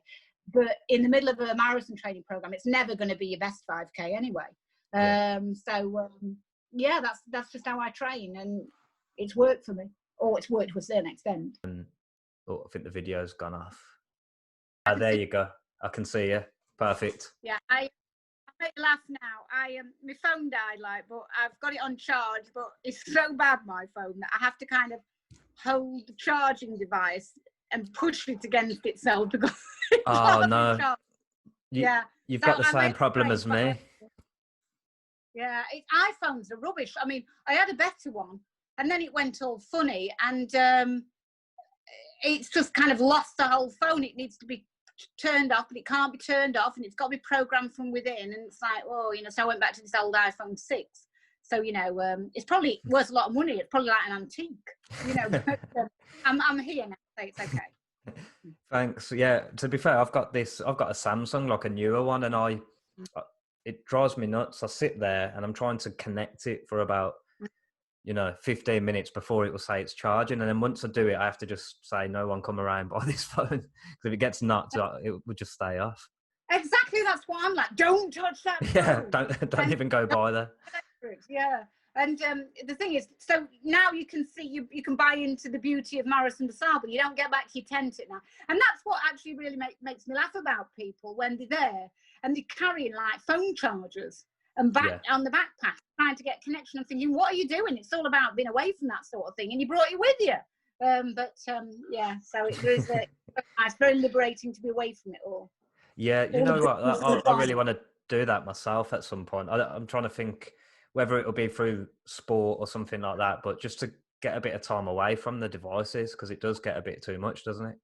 It is too much, and it gets quite demanding in terms of like people. I don't really actually get that much time for it. I don't like it around me when I'm with the animals, because it's very distracting, and you've really got to have your finger on the pulse. I mean, I've got a massive herd of Highland cattle, and if I'm in with them, I mean, some of the span of their horns is probably 7 or 8 feet on the bigger guys, and you've got to be careful because you're going to get injured. And injuries is something to be avoided. It's not till you actually stub your toe or cut your finger that you realise everything needs to be in full working order, or else life becomes very, very tricky. So yeah. Yeah, and true, actually, when you put it like that, it shows that if you've got your phone with you, you're probably not 100% on whatever else you're doing, are you? No, you're not. Naturally. No, it's not a good place to be. So I don't, because I'll take more photos of the animals, but like, you know, stopping, getting your camera out, it's not, you know, I'm really in the middle of it all, and it's quite challenging for people to understand. Let's put it like that. Yeah. But when people are running, I never understood how people get such good photos of themselves when they're out running and where they're exercising. And it wasn't till I was name dropping here now, darlings, in Hollywood. I went to this big Switch for Good seminar, and there's all the good and the great there. We've got Rich Roll, we've got Nima Delgado, we've got everybody there, Patrick, everybody there.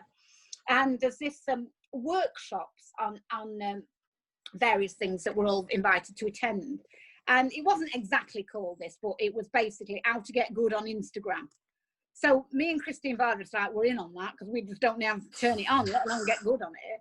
And I kind of put my hand up tentatively and said, how is it that everyone always looks so glamorous? Like, yeah, I always look like I've been dragged through a hedge backwards and like attacked by a gorilla when I'm like training. And the woman, she was from a company called Tiny Horse, and they do Strictly Come Dancing promotions and stuff in America. She said, oh, no, you're doing it wrong. I said, what do you mean I'm doing it wrong? And she said, well, what you need to do is get some stock photographs of it, like what the good and the great do, should work for the Kardashians. And they have a weekend dressing up and having makeup put on or whatever. And they take some photographs of them looking glamorous, doing various things. And then as the month progresses and they say they're doing glamorous things, they release the photograph. Yeah. I'm thinking, that's cheating, but, you know, and I think that that's something very, very important, actually, on another message with social media. It's a good tool, a good servant, but a poor master in terms of, I don't think it's right to put false images out there. So I don't think it's right, you know, especially when there's a lot of impressionable people, vulnerable people, looking at it to kind of say this is the way you should look, with enhancing pictures and stuff like. If that's the way you look when you've done an 800 meters, just be fess up, that's the way you look. And I think it's quite refreshing to have things that aren't continually enhanced and altered visually, just so it looks nice. I remember being with one very, very prominent Instagram person, shall I say, and I say, here, how is it that like your news feed is full of all these blooming amazing looking food creations? You must spend all day in kitchen. How do you get any time to be in gym? You know, bodybuilder. He said, oh, I don't really eat that sort of stuff. It's not like what I eat all the day. It's just what you put on there because it looks a lot more appetizing than probably what you're eating. And I'm thinking, all right, you know. But I'm all for keeping it real. Yeah, and we're craving that now anyway. I think a lot of people, like even this, like a long form sort of conversation, and it's a real conversation. And I think a lot of people are craving that on the internet now, is seeing people for what it really is. I was just about to say, actually, I'm trying to do a few more recordings and get into like the video editing and stuff like that, which I'm not great at the minute, but I'm practicing, and I'm trying to do it around the challenges that I'm doing. So my challenge at the minute is to do my fastest mile. And like I say, I'm not a runner. I've not I used to run every now and then just for fun, just to clear my mind, just half an hour, go and run, and I'd do other exercise. I was trying to record some of this stuff, and it is so difficult because I need to, I went to try and record something the other day, and it almost took away from my training. So it's like, you know, I need to make sure I'm training. Well, to be honest with you, I mean, that's a bit where I am. For instance, a couple of weeks ago, I mean, I do everything myself, all right? I don't like to bang on. I've got no money. It's like, I've got some sort of begging bowl out there, but, you know, I'm limited with, you know, what I can do time and money-wise. And I am genuinely working on a rubbish little iPhone. It wouldn't seem right to me to have loads and loads of technology because I need money for animals. But long and short of it is, Gemma Collins wanted to come and film some turkeys at the sanctuary. And I said, you know, okay. And her film crew came up, and it was like a cavalcade of like, I have never seen so many exclusive cars, you know, Mercedes, BMWs, Range Rovers, Audis coming up, and all the film crew spilling out. And filming went well and everything. And then they said, can you do some extra filming on like get someone to film you? Or, well, I've only got my parents really, and that, you know, especially now in this current lockdown situation, and or on a selfie mode. And we would like you to film with the turkeys. And I thought, do you know how hard it is to stage kind of doing a filming with animals in the background and say something to camera that's totally unrecorded? It's really, really hard. You know what I mean? Unless you've got like, and I didn't truly realize how many of these people who are prominent, how much entourage they've got to achieve this. And then they kind of expect you to have it all. And you're like, no, I've only got an iPhone and the screen's all gone. It's all fractured. And, you know what I mean? It's really stiff competition when you really, you are, to be honest, you know, and you're expected to kind of look a certain way. And you're thinking, crikey, you know, I mean, all makeup and all that business, I ain't got any, and I wouldn't want to do it. I look like a clown. It's still going, but you know, a lot goes into it, doesn't it? Like you think there's some people make it seem like it's just like a casual sort of photo during a challenge, but a lot goes beyond some of it. And I think although like the people doing that are responsible, if you think about web, like Instagram in a way is like a bit more dynamic, but it's like a website. I think there's responsibility for us as well for what we see. We need to know that what we're looking at isn't real life as well. So responsibility on both sides. I mean, it's even these reality programs, you know, when they pull up in a car and they, hello, and you know, you're still meeting somebody for the first time. You've probably done it about 30 times, 30 takes of that, you know. It's not like what you see. And so I know I look a mess in everything I do, but they probably would look a mess if you just rolled up and did it first time, you know. And I just don't have time to, like, I'm a bit of a Elvis Presley type, one take. That's it. That's the best way. It's become, but it has become very, very big business, and the social media side of things. And I, like you, think that there is a certain element of people, certainly, that are craving reality. You know, getting back to what is real. I think people are becoming a little bit lost in this fantasy world, phone fantasy, if you like, and forgetting what is actually real and what is possible. And that's what I'm quite proud of in my humble achievements, is that I have done it, and it has been real, and it has been possible, and there have been no frills. And it's a bit embarrassing for me, because people will say to me, and how do we find you on social media? And I can't. That was just going to be a question of mine soon as well. I've got a little. Let me have a look for you. I've got it in front. I start kind of reading it off. On Instagram, you can be finding me at, you know, I don't do it so much. And in fact, I rang up a radio show. It's James O'Brien, actually, and he was talking about sport, and I got so incensed. It wasn't about veganism; it was about something else. And I rang up and I said, commenting on a lot of drugs in sport. Certainly, I've been around a lot of drugs in sport. I've been around a lot of inappropriate behaviour from coaches in sport. I've seen, and I rang him up, and he said, I said, my name's Fiona, and I'm talking about marathon running. He said, and then he chimes up, oh my gosh, you're Fiona Oakes, the marathon runner, and you're vegan, aren't you? I was like, I said, how do you know? He said, I Googled you. So he said, I just Googled Fiona and marathon, and you came up. So I just Google Fiona and marathon, and I'll come up somewhere along the line.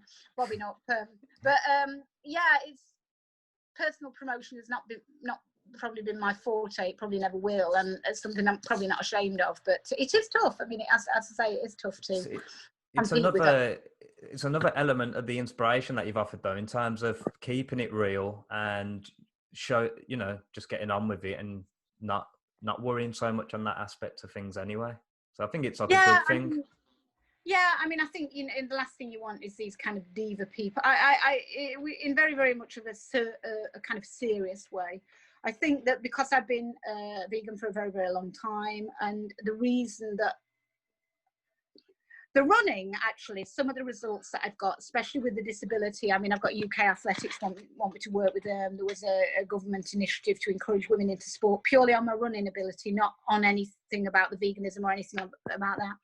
The running results are probably something that I should be relatively proud of on a standalone basis. But to me, to be kind of diva-ish about any sort of celebrity attached to it's purely being vegan, I think sometimes people actually lose the plot of why they've got the celebrity, and in essence promoting veganism is promoting the abolition of animal exploitation. And so it's a little bit, it's very hard, very kind of, I don't know, serious thing to say, but it's almost like bathing in the blood of the animals, because you forget why you actually achieved this notoriety, because animals are suffering and dying. That's why you're getting the attention. So I don't really enjoy that side of things very much. We should all keep our feet on the ground and remember why we are doing what we're doing. And it just doesn't sit very nicely with me. So, and I genuinely, for me, I've done my bit. I've done what I can, where I can. I tried very hard. But the animals are still suffering, climate's still accelerating out of control, people are still suffering, there's a lot of fighting in the world. You wake up every day and you see such atrocities that are beyond my comprehension. And you remember that actually you haven't done that much. There's a lot more I'd like to do, but we can only do what we can do. Yeah, well, if you're saying that as well, you seem to do so much and fit so much into one day. Going back to the challenge I was talking about as well, I know you run obviously the long distances, so you're not so much obsessing over just like, obviously the overall mile pace will get better. But have you got any advice for me in terms of just trying to get a better pace on my mile? I'm still a beginner runner and I just want to try and do a bit of training around the next few weeks where I'm thinking of, and I just want to get that 1 mile pace quicker. And just the 1 mile really. So you want to be able to run a mile quicker? Pretty much. It's just a challenge I'm doing. I did a recent challenge where I just ran a marathon on the balcony to see where my head would go. And I've never done a marathon before. I thought with the lockdown and people not being able to do much, I tried that, but this one is just seeing if I can get what I can do with a bit of practice in there. Well, I always relate any distance. A short distance to an ultra distance runner is a marathon, and in terms of that's what I've found. And the way to improve pace in any distance is to run shorter distances than the distance you're looking at, quicker, multiple times, and always paying attention to the recovery in between. It's not just about the pace that you're running, it's about dropping the recovery as well. So if I'm going to apply this to Yasu training, 10, 800 meters, why people have said, well, why do you focus? You do 10 800 meter pushes for Yasu, do 6 1 mile pushes and 2,400 meter pushes. That's what I do for speed work for a marathon. And the principle is always that if you can run at that pace for 400 meters, when you drop down to a slower pace over a marathon, the pace is comfortable, so the distance kicks in. So for something like a mile, I would say, if you were to say you were going to do 200 meter pushes, run as fast as you can, absolute flat out, couldn't do another thing, 200, then do 200 meters of recovery, slow, and then 200 meters again, and then back slow. And say if you did that 8 times, you'd have a mile at a 200 meter pace, but you'd have these joins in the middle of the slow stuff. Do you see what I mean? The recovery stuff. So in all, you would have run 2 miles, but half of that would have been slow.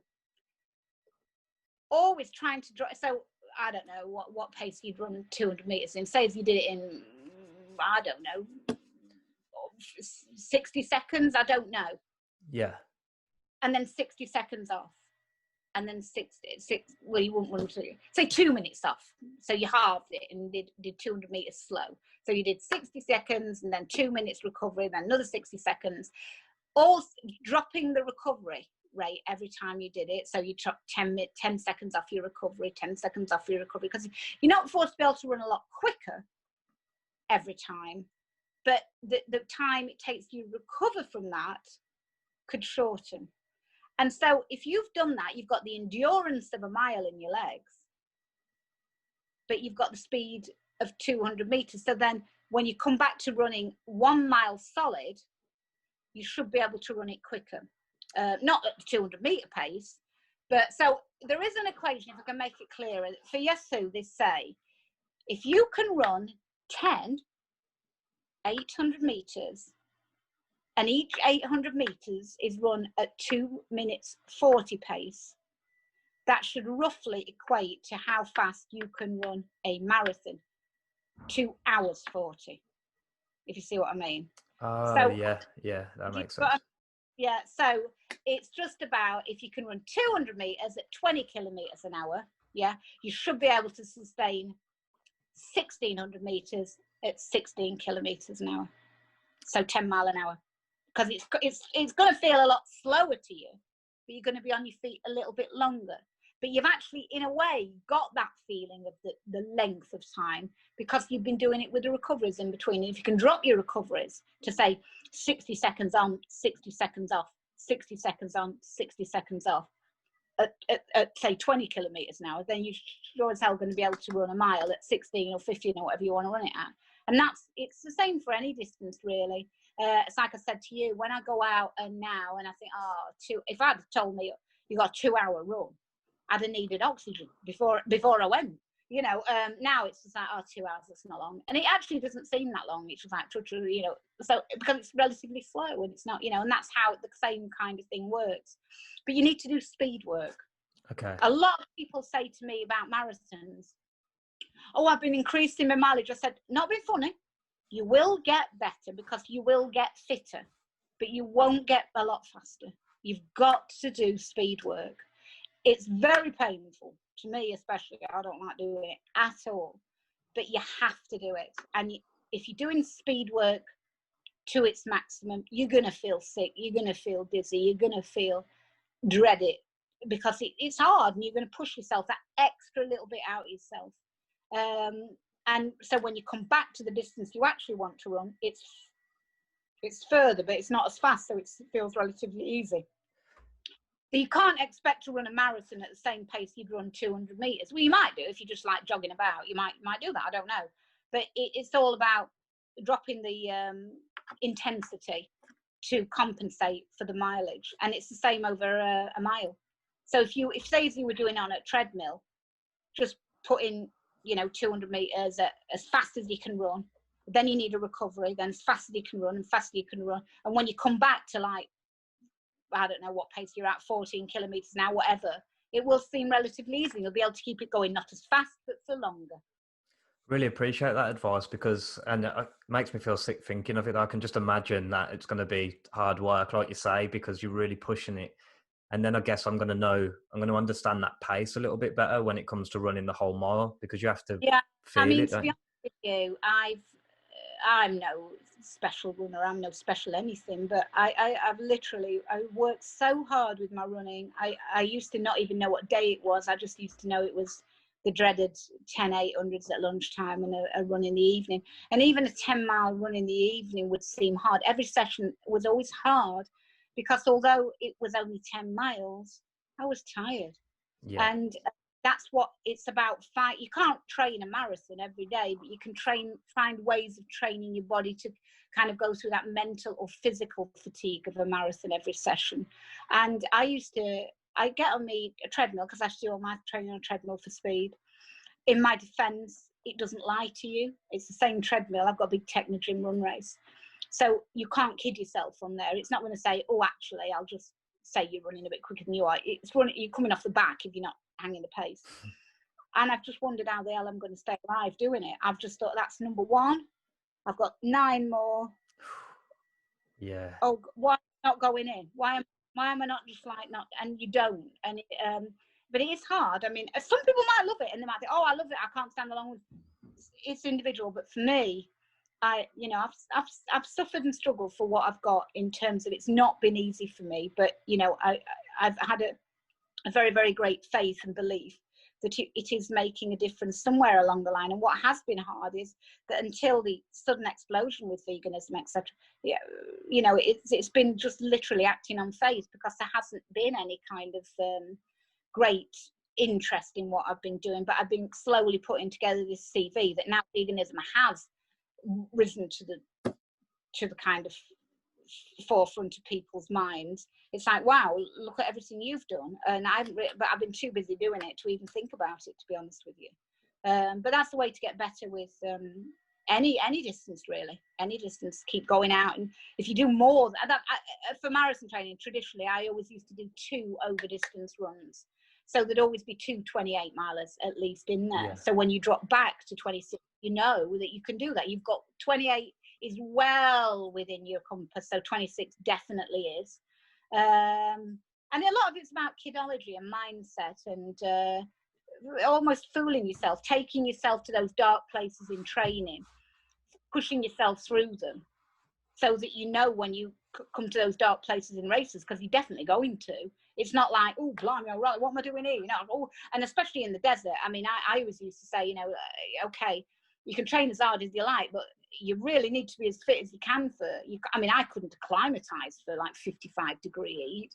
But you get out there, you've got these huge distances, huge backpack, huge kind of sun's anvil to challenge yourself with, and all these alien kind of things that you wouldn't have in normal day-to-day life to contest with. So you need to be fit. And for my mindset, it was always just having pushed myself very, very hard. It's just another way of pushing myself hard.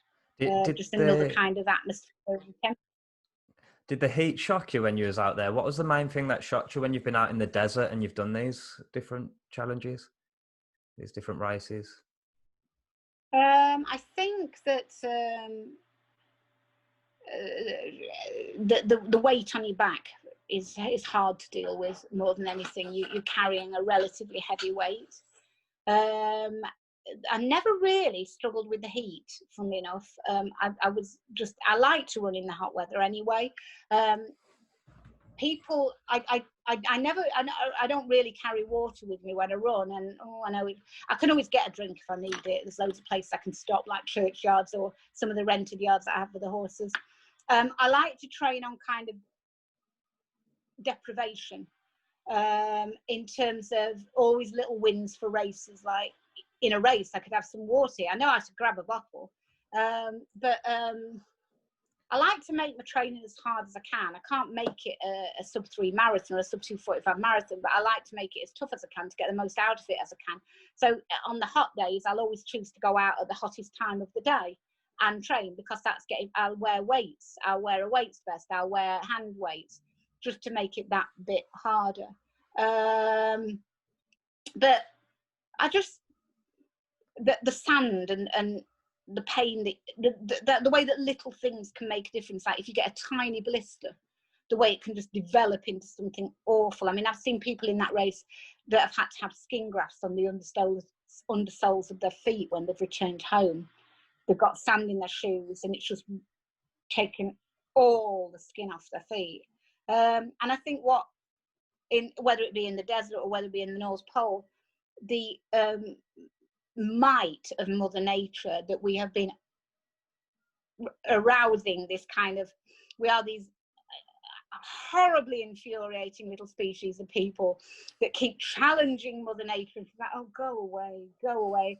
And now how she was at some point going to have the ability to say, right, if you won't stop, I'm going to stop you. And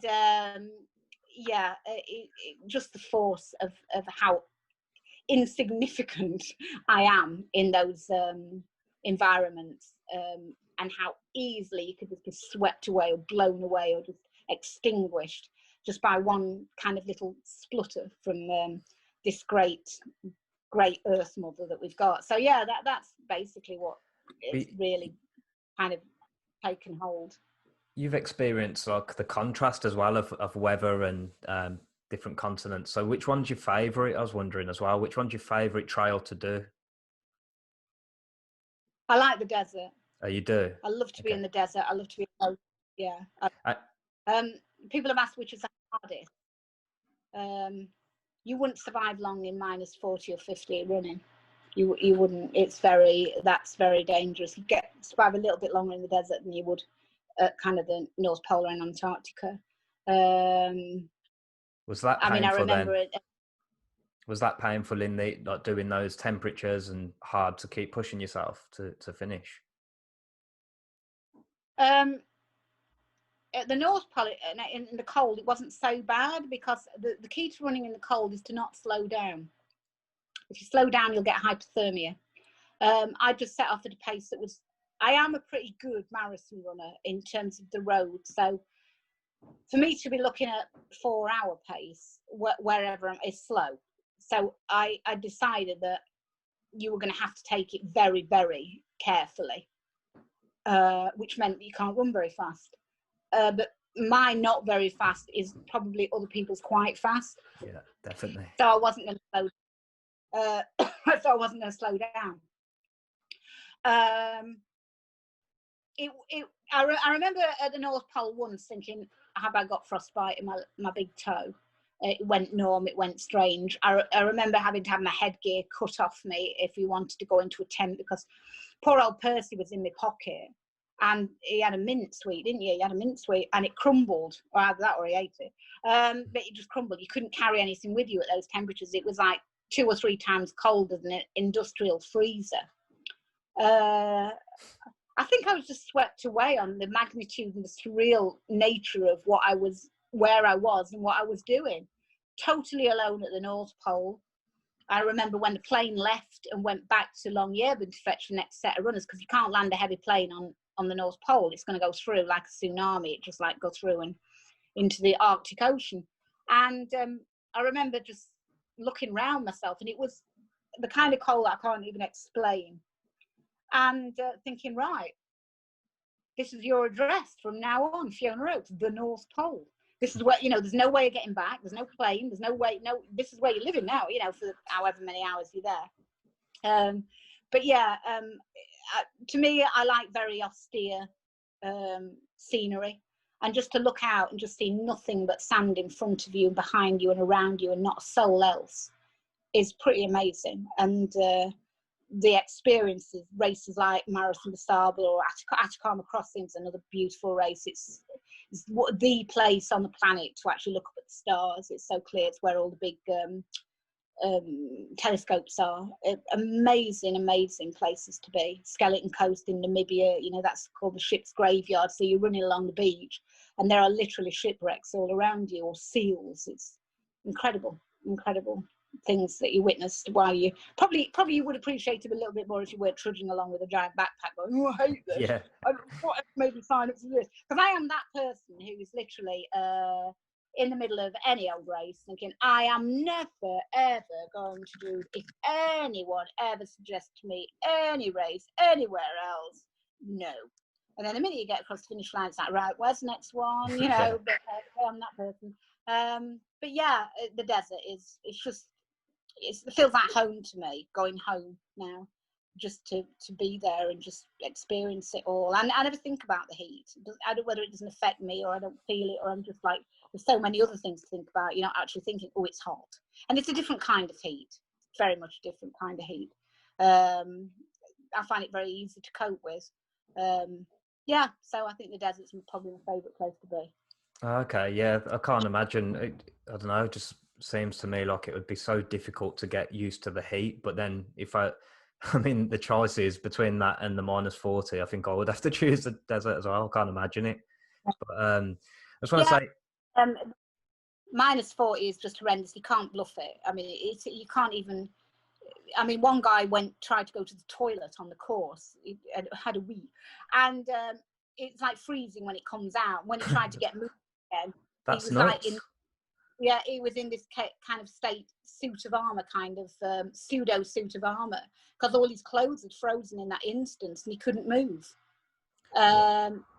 It's very, very brutal. Whereas, but then again, in the tent, sometimes on the long stage, when you finish it, you got the next day free. The heat inside the tents, when you're just laying there with no food and you're very, very depleted of energy, and you're starting to really, really feel it, your tummy's all over the place, and you're laying there and like, you can't even get up to go walk across the sand because it's just so hot. You just, it's pretty awe-inspiring stuff, but yeah, probably the heat over the cold for me. Yeah, when you put it like that, there's so many different things that, as the person who's hearing the story, there's little details that you don't even think about. You're hearing the heat and the distance, but like, yeah, that's mad. But I just want to say thanks so much for coming on here. I know how busy you are with the animal sanctuary and running and everything that you do. So I appreciate your time. Thanks for coming on. Oh, you're very welcome. We just talked as well about where we can find you. I think it's oakes.fiona on Instagram. You've got Fiona Oakes Foundation as well, is it? Yeah, it's actually on Facebook. It's at Fiona Oakes. At Fiona Oakes. At oakes.fiona, or Fiona@towerhillstables.com. And people, can they help you with the animal sanctuary and things like that if they're interested in, trying to donate and support your journey? Yeah. Either on the Fiona Oakes page or on my sanctuary page at Tower Hill Stables. And yeah, any help is more than welcome, whether it's just a like or a share or a fundraising idea or anything. It really is. I mean, it's very, very difficult now. I mean, when you are a charity and obviously with the COVID and the way that that's impacting people now, it's starting to impact people. It's a massively scary time because the animals here, they've got nowhere else to go. That's why they're here in the first place. And keeping this lot going is it's a challenge. I'm up for any amount of work, but sometimes the worry of the future can be what really gets me down, because I'm not bothered about myself at all, but for the animals, and it's very, very challenging times, as it is for everyone. So any donations or anything, it could even buy a copy of my book, and Percy could even sign it if you really, really, but get sticky paws all over it or whatever he does. But or download the film or anything. It'd be great. Just great to hear from you, and I am delighted that you asked me to be on. I hope I'm rattled on forever and ever and ever. And if I can help anyone, I'm not a professional coach. I can only tell people what I've done. Always happy to chat with people and, encourage them on their way, whatever their goals might be, because actually we're all in it together. And, the funny thing is with running, people say, about racing a marathon. And I'm going, what? Racing a marathon? You've raced loads of marathons. I can honestly say I don't think I've ever raced a marathon. I mean, The marathon, it's the distance and the personal challenge. I don't think I've ever been in a marathon and said, oh, she's going a bit quick, I better run faster than her. It's not a race. It's kind of just a personal challenge to yourself. And unless they're like Hendrik Ramala, who used to do off and back, only the very, very top runners are ever going to race in a marathon. It's just about getting through and kind of beating the distance and coming away in one piece. So it's the same for us all. So if I can be of any assistance, sometimes I remember when I spent a lot of time with Haile Gebrselassie, it was so refreshing and inspirational for me to hear, and motivational, that he went through it as well. He didn't want to get up at 5 a.m. and train and then go and do a full day's business and then train again in the evening, and he didn't enjoy it. And he's like, oh, but you're Haile Gebrselassie, and it's the same for us all. We're all just identical, and some might just love to get out there and run all the time, but we all have our down days, so it's up to each other to kind of get each other through it. So if I can be of any assistance, then you know where I am, and I'll always reply. That's amazing. Yeah, you got straight back to me, and appreciate all this the advice that you've given me as well, and just the story. It's really inspiring for a number of reasons. One being the fact what you're doing with the animal sanctuary and the sort of message for veganism, but also the stuff we said. You're no nonsense, going out there and showing people what you can do. You had a lot to overcome as well, which we talked about. So really appreciate it. So I just urge everyone listening to check out your social media and donate. Get the book. I'll be getting the book. So, and of course, thanks to Percy. How can I forget? From there, he would have gone mad if you hadn't. Yeah, definitely. Take care. I really appreciate it, Fiona. Thanks so much. Thanks so much. Bye-bye.